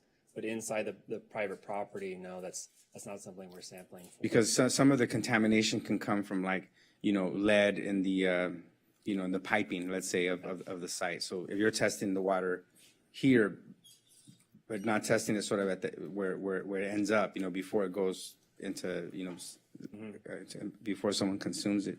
Right. So it's kind of difficult then because, from our tests and all, it shows that it's safe, but we can't have that sort of level of detail, in the research. So that's good to clarify that. And the other thing is, I had a question on fluoride. Do we still have the practice of putting fluoride in our water? Yes, we do. And do we know, the promise of that is that it would decrease sort of,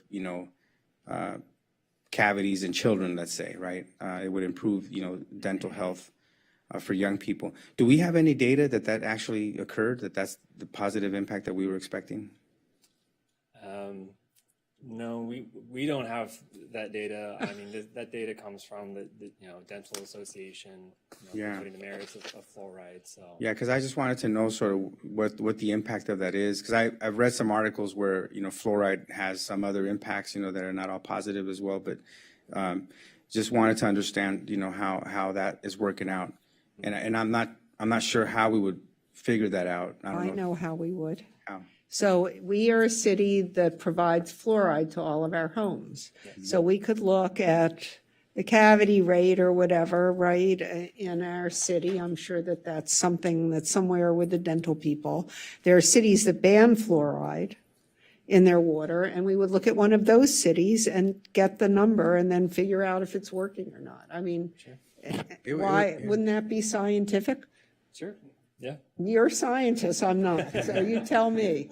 Technically, I'm an engineer. I'm not a scientist. Well, I don't care. It's the same principle. enough, right? You work with numbers, I work with Sure. words, right? Sure. Yeah. So why wouldn't that be an effective study? That would be great. I think that would be worth studying, I bet you could find it online today, but I'm not going to be looking for it. Well, anyway, just for if you have extra time one day, you want to figure that out and come back with some type of way to get that information, that'd be great. We'd like to know sort of the impact of our policies, on public health. That would be great. Absolutely. Yeah, And but thank just you. to respond to that, our fluoride levels are well within the California Division of Drinking Water requirements. So that's 0.6 to 1.2 milligrams per liter. We're well within that tolerance.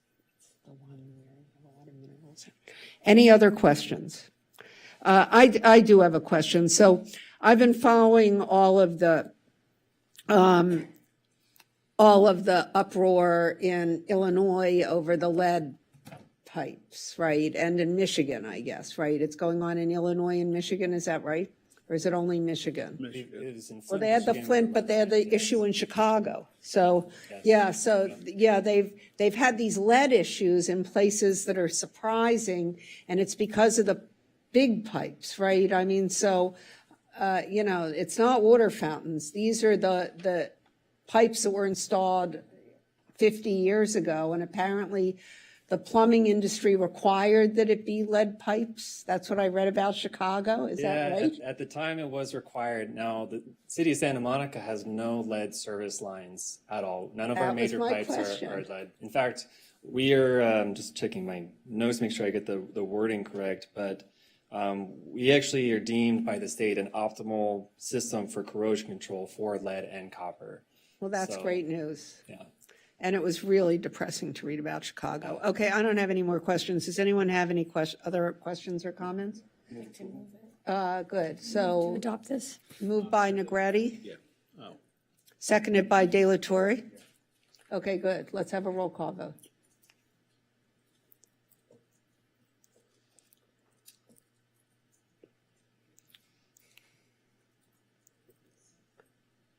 Okay. Sorry, Councilmember De La Torre, Yes. Councilmember Brock, Yes.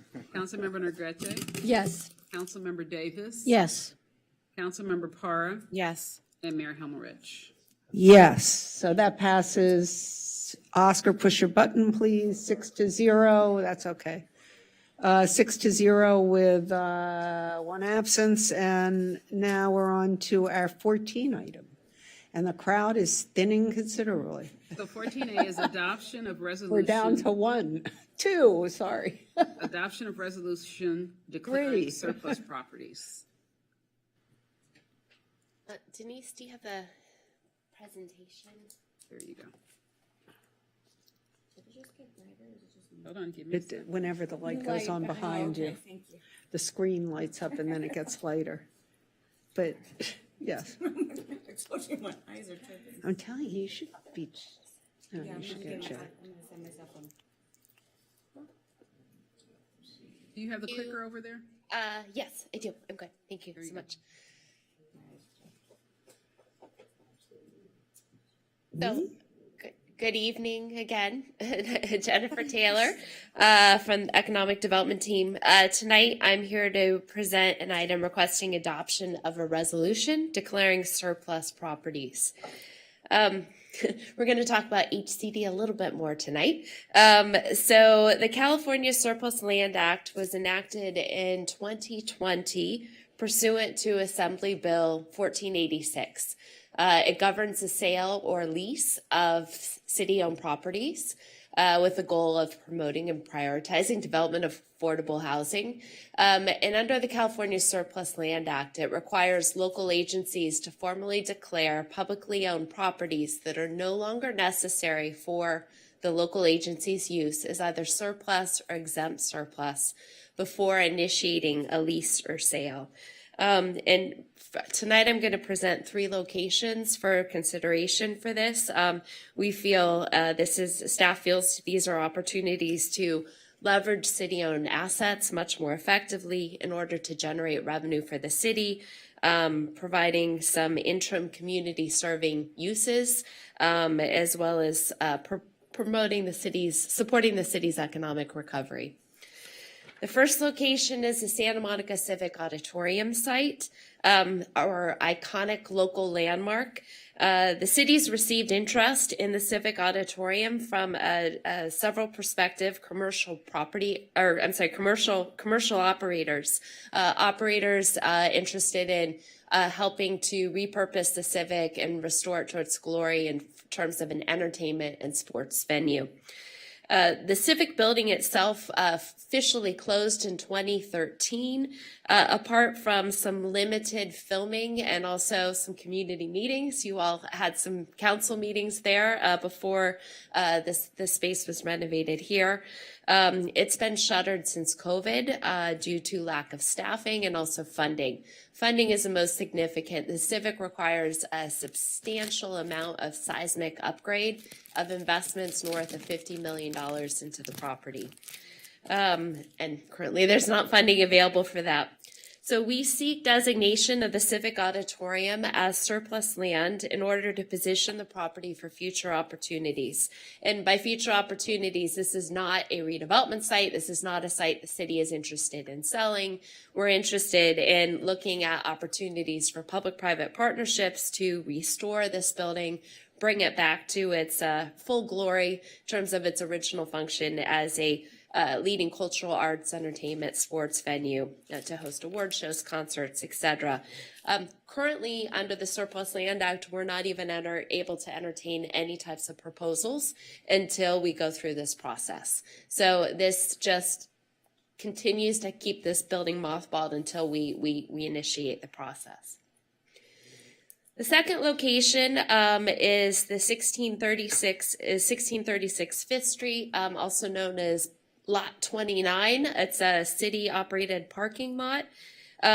This is adjacent to what we call the Apple Building. Apple Building is a city-owned vacant office building that sits on Fifth Street, situated. It's where the red dot is. It's not in the blue there on the site. It's situated on Fifth Street between the 10 freeway and Colorado Boulevard.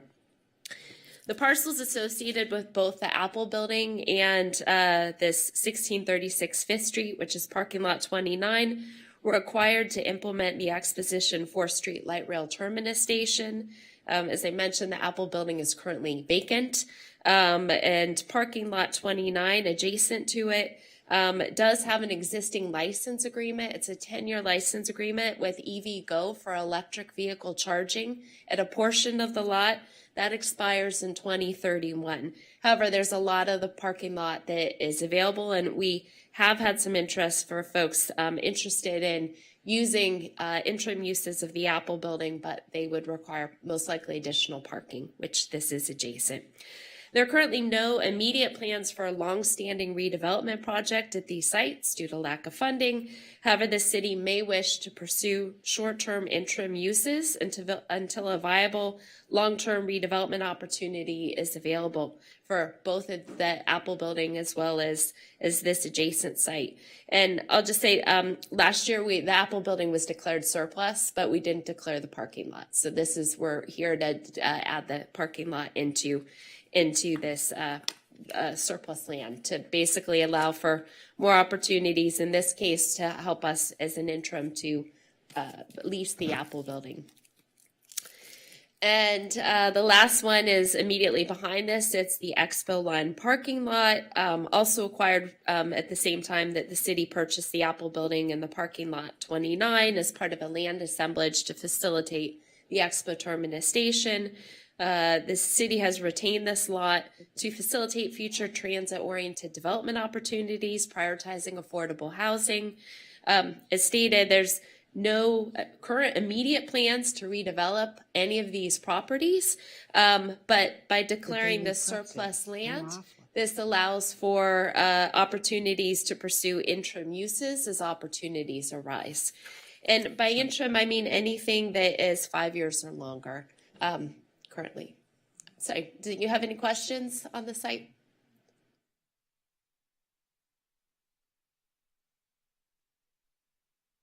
May I help answer a question on the site map? Yeah. All right, where's the comma building? The comma building is at the very end, at the bottom of Fifth Street, right by the freeway, where it does that. It's a Okay, so where is? How do I do that? Like San Michelle is to the right. Oh. Yeah. It's right there, right? Yeah, that's it. The comma, right there. There it is. Okay, so is this the former Sears Automotive lot? Yes. I thought it was on the other side. Bingo. It's on the 4th Street, this parcel right here. It's right. Right, it was the automotive side, not the. Yeah, not the other side. Okay, or I'll really date myself. When I was a little kid, before that was the Sears Automotive Center. That was a Mayfair Market. And I went, when I was like 5, I did an Easter egg hunt in that market. And James Arness was in there at the same time. James Arness it's going to date me even more. There was a show called Gunsmoke back in the 60s. Yeah. Very cool. But anyway, that was the Mayfair Market originally. So it has a Saying. good history on the site. So yeah, hopefully we can get some more interest back on it for I want an Easter egg historical market. could certainly require. So I'm almost done here. I just have 2 more slides. So under the Surplus Land Act, for properties that are declared as surplus, there's a process then that the city must follow. So we would issue a notice of availability. This is sent to eligible entities that are registered with the state through the Housing Community Development Department, HCD, including affordable housing, parks, recreation, and school providers. If an applicant is interested in any of these parcels, they would issue to the city a notice of intent within 60 days of when we issue the notice of availability. And then there's a 90-day negotiation period if we receive any offers on the projects. If the city does not receive any NOIs, then we're able to basically start negotiations, issue RFPs, and to work with our brokers to issue negotiations with any other developers or interested parties for the disposition of the surplus land. And in this case, it's really for interim uses of these lands for a period of 5 to 10 years, as we're looking at. And attached to the staff report is a sample letter of what the notice of availability would look like. So it states clearly for the Civic Building that it's a local landmark. The city's not interested in selling the property. It's on a 3-acre site, but the majority of it is covered by the building. The zoning use currently does not allow housing on the site at all. And that the city's desire is to work in public-private partnership to restore the building and reuse. My last slide, the recommended actions of tonight are to declare the city-owned properties located at 1855 Main Street, 1636 5th Street, and the Expo Line parking lot as surplus land, to adopt the resolution declaring these properties as surplus land, and then to authorize the city manager or his designee to take implementing actions necessary to comply with the Surplus Land Act. And that concludes my presentation. I'm happy to answer any questions. Thank you. Councilmember Davis. Thank you, Ms. Taylor. Just a couple of questions. One with regard to the Civic Auditorium. Once we declare it surplus land, is the letter we're going to send out for that solely limited to cultural uses? So if someone said, I have a great use for that landmark building and I don't have to touch a hair on its pretty little head, but it's not a cultural use and it's not housing, but it might be something else, is that not what's the word I'm looking for? Is that not contemplated by this? Are we only focused on cultural uses? It's my understanding that what we put in our notice does not preclude other ideas coming forward, including affordable housing that might be integrated in the site in some way. We can specify in our letter the types of uses the city seeks, and we currently have that through our zoning. But it's not like an RFP or an RFQ that we are issuing that's very explicit on the uses we're seeking. So we're just saying, if you have an idea, we're opening to listening to it. We're not committed to doing it, but if you have an idea, bring it on. Yes. Okay.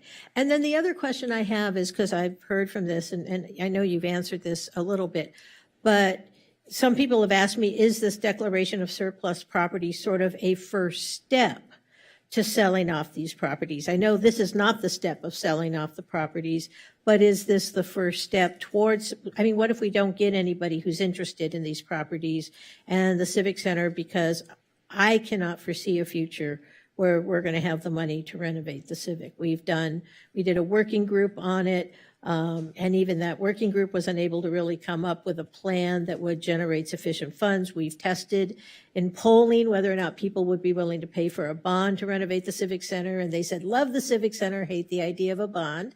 And so I think there's some concern that this is a first step to maybe saying, well, you're just doing this to satisfy the state and then you're going to dump this property. I mean, if I were to say that to you, what would you say?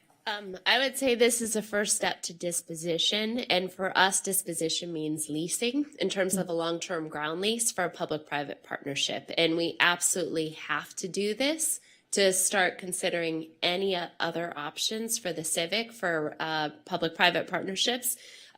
We have started to receive interest from individuals and organizations interested in this property who may or may not require any funding from the city. So I think times have changed, and it's a kind of diamond in the rough. But until we go through this process, our hands are tied that we can't even start to enter into any types of lease negotiations for the property. Okay, great. Thank you. Councilmember Negretti? Maybe we could do indoor pickleball courts. Just There we go. throwing it out there as an idea to my pickleball Hey, people. if they can help pay revenue and restore it. I really hope that it does remain a cultural arts center. I remember when Stairway to the Stars was there, and I think the Eagles was the last concert that I saw there. Anyways, when you said the city, you just mentioned right now that the city, some of the public-private partnerships that have been entertaining it wouldn't need city funding. What type of, when you say that, what do you mean? Like, how could the city provide any funding for somebody who wanted to do? Previously, when we first contemplated entering public-private partnership with the Civic Auditorium, the city released a RFQ and an RFP back when we had redevelopment funds. And so we had earmarked city redevelopment funds towards the seismic upgrade of the building. When we lost the redevelopment funds, we issued a subsequent RFP. The first time around, Niederlander was the responder to the RFP. They did require city funding to make the project work, or in the case of redevelopment funds. Once we lost that, we did a next RFP that was, I think, back in, it's in the staff report, so I don't have it in my notes handy. I want to say it was 2016, 2017. We received a preliminary proposal then, again, from another entertainment operator. They also required substantial funds. Just recently, we've had interest. It didn't progress to a point to bring it to council yet, but we had interest from someone who was potentially going to fund the renovation themselves without city participation. Do we actively go out and engage, or do we sort of passively So perform this normally process? we actively go out and engage through the procurement process through RFP or an RFQ. In the case recently, this was unsolicited.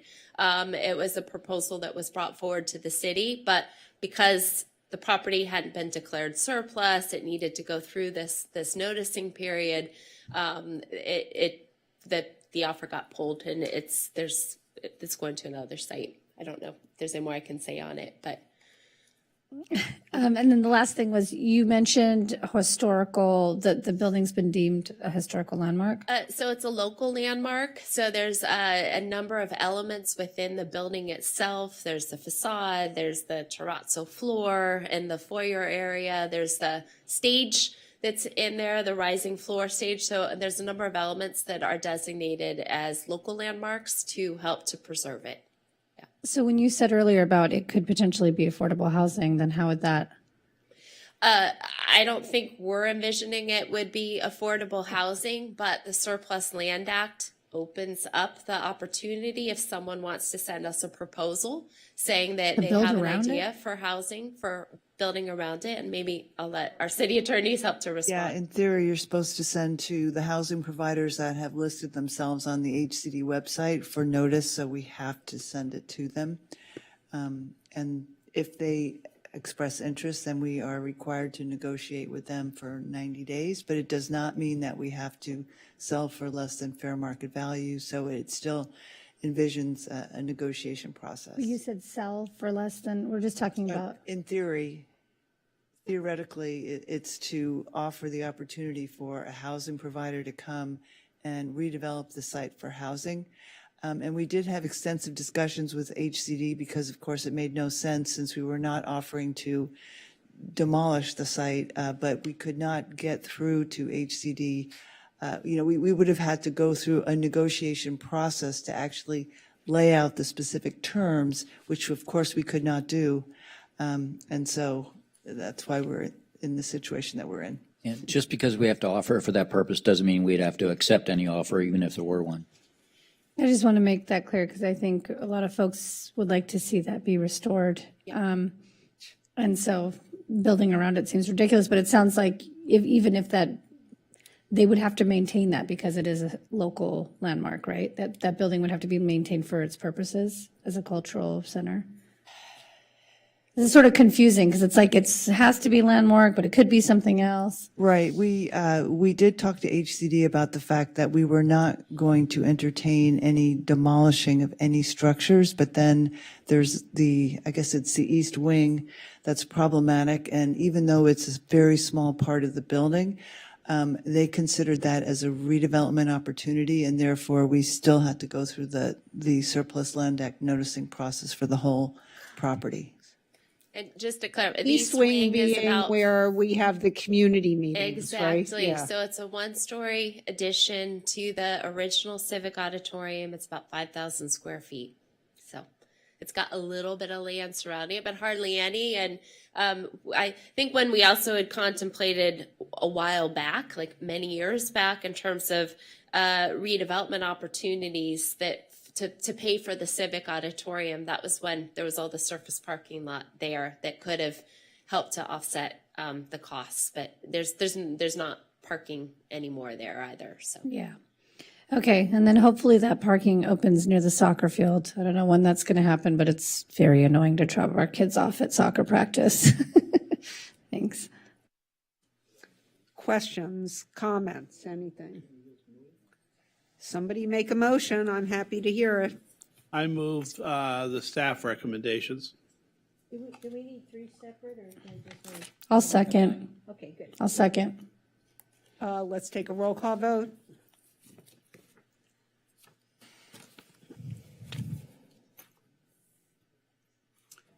Councilmember De La Torre, Yes. Councilmember Brock, Yes.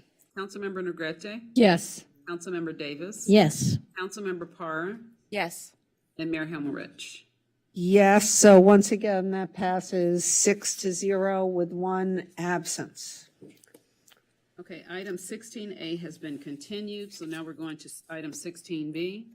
Request by Councilmember De La Torre that, one, the city attorney commit to actively monitor city council meetings for city council adherence to Robert's Rules of Order as required by Resolution 11360, and intervene as often as necessary to ensure that adherence in order to facilitate effective, efficient, and fair city council meetings. Two, the city manager or city attorney arrange for all council members to receive a crash course of training in Robert's Rules of Order by a professional parliamentarian within 30 days in a public forum that is broadcast live by video and remains available for future viewing, so everyone, including the public and current and future city officials, can learn from it. Councilmember De La Torre?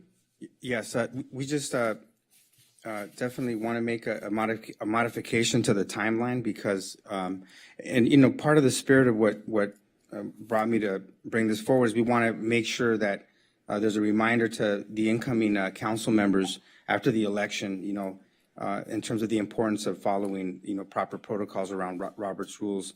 And so we want to have the training happen probably in the first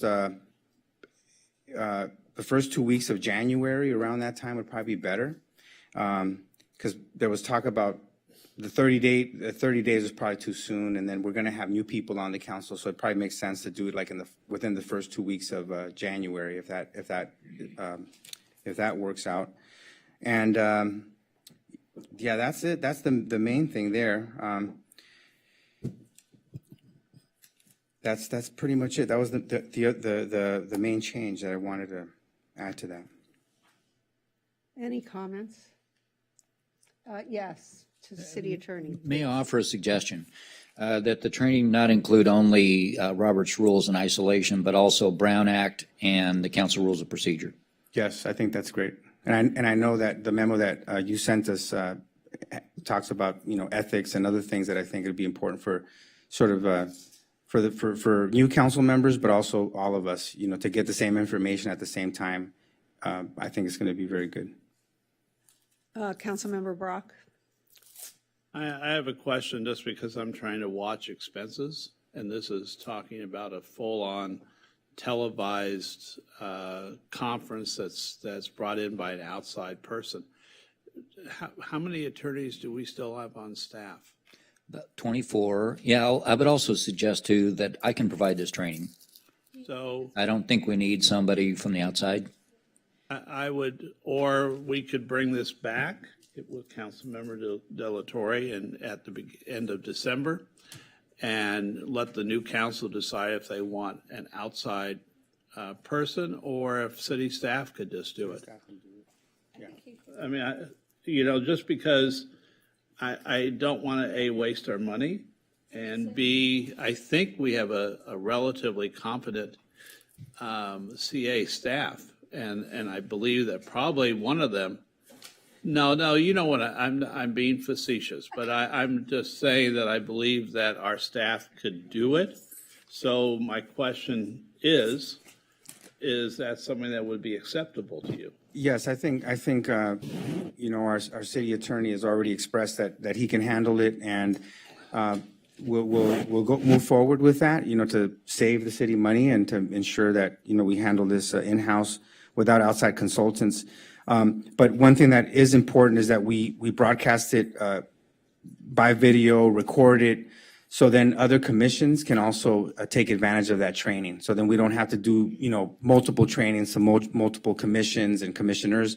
But if we do this right and record it, then we can have that, you know, as part of a tool, you know, that we can use to educate everyone that serves, you know, on the various boards and commissions for our city.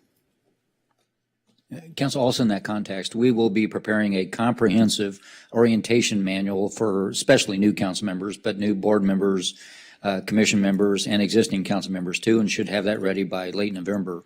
That will be helpful for everyone also. Yes, and I really appreciate that you put that forward. I think this is exactly the type of, you know, the spirit of getting everybody on the same page, you know, starting the new year once the election is over. So thank you very much, City Attorney. You need a seconder? Yes, I'd like to move the item. I'll second.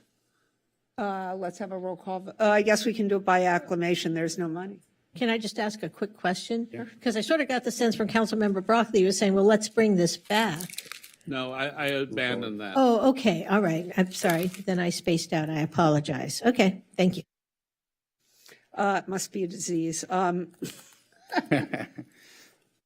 So let's have a by acclamation. I think we don't need a roll call on this. Is that correct?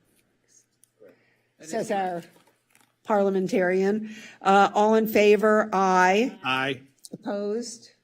None. Passes unanimously by acclamation. And now, next item, please. Next, we have item 16C is request of Councilmember De La Torre that the City Council authorize use of travel funds to attend the Sister Cities International U.S.-Mexico Mayors Community Summit from October 11th through the 13th, 2022 in San Diego, California and Tijuana, Mexico. Councilmember De La Torre? Yes, very excited to look at the agenda for this conference that'll happen both in San Diego and in Tijuana, Mexico, with city council members and mayors from about 30 cities throughout the Southwest, from Texas all the way to California. So a lot of really interesting topics, you know, that impact our region, and very excited to represent our city in this important conference. I'd like to make a motion to move it. Moved by Negretti, I'll second. seconded by Brock. We need a roll call on this. It's money. So let's have a roll call vote. You're driving down now? Councilmember Para? Yes. Councilmember Davis? Yes. Councilmember Negrete? Yes. Councilmember Brock? Yes. Councilmember De La Torre? Yes. And Mayor Himmelrich? Yes, so that passes as well. Oh, whoops, forgot my button. Yes, passes 6-0 with one absence. So before we go, I am taking this moment because today is the second anniversary of my father's death. My father, Samuel Himmelrich Sr., died on October 11th, 2020, 2 days before his 90th birthday. And I just wanted to mention him tonight for me and my family because he is very missed. So thank you.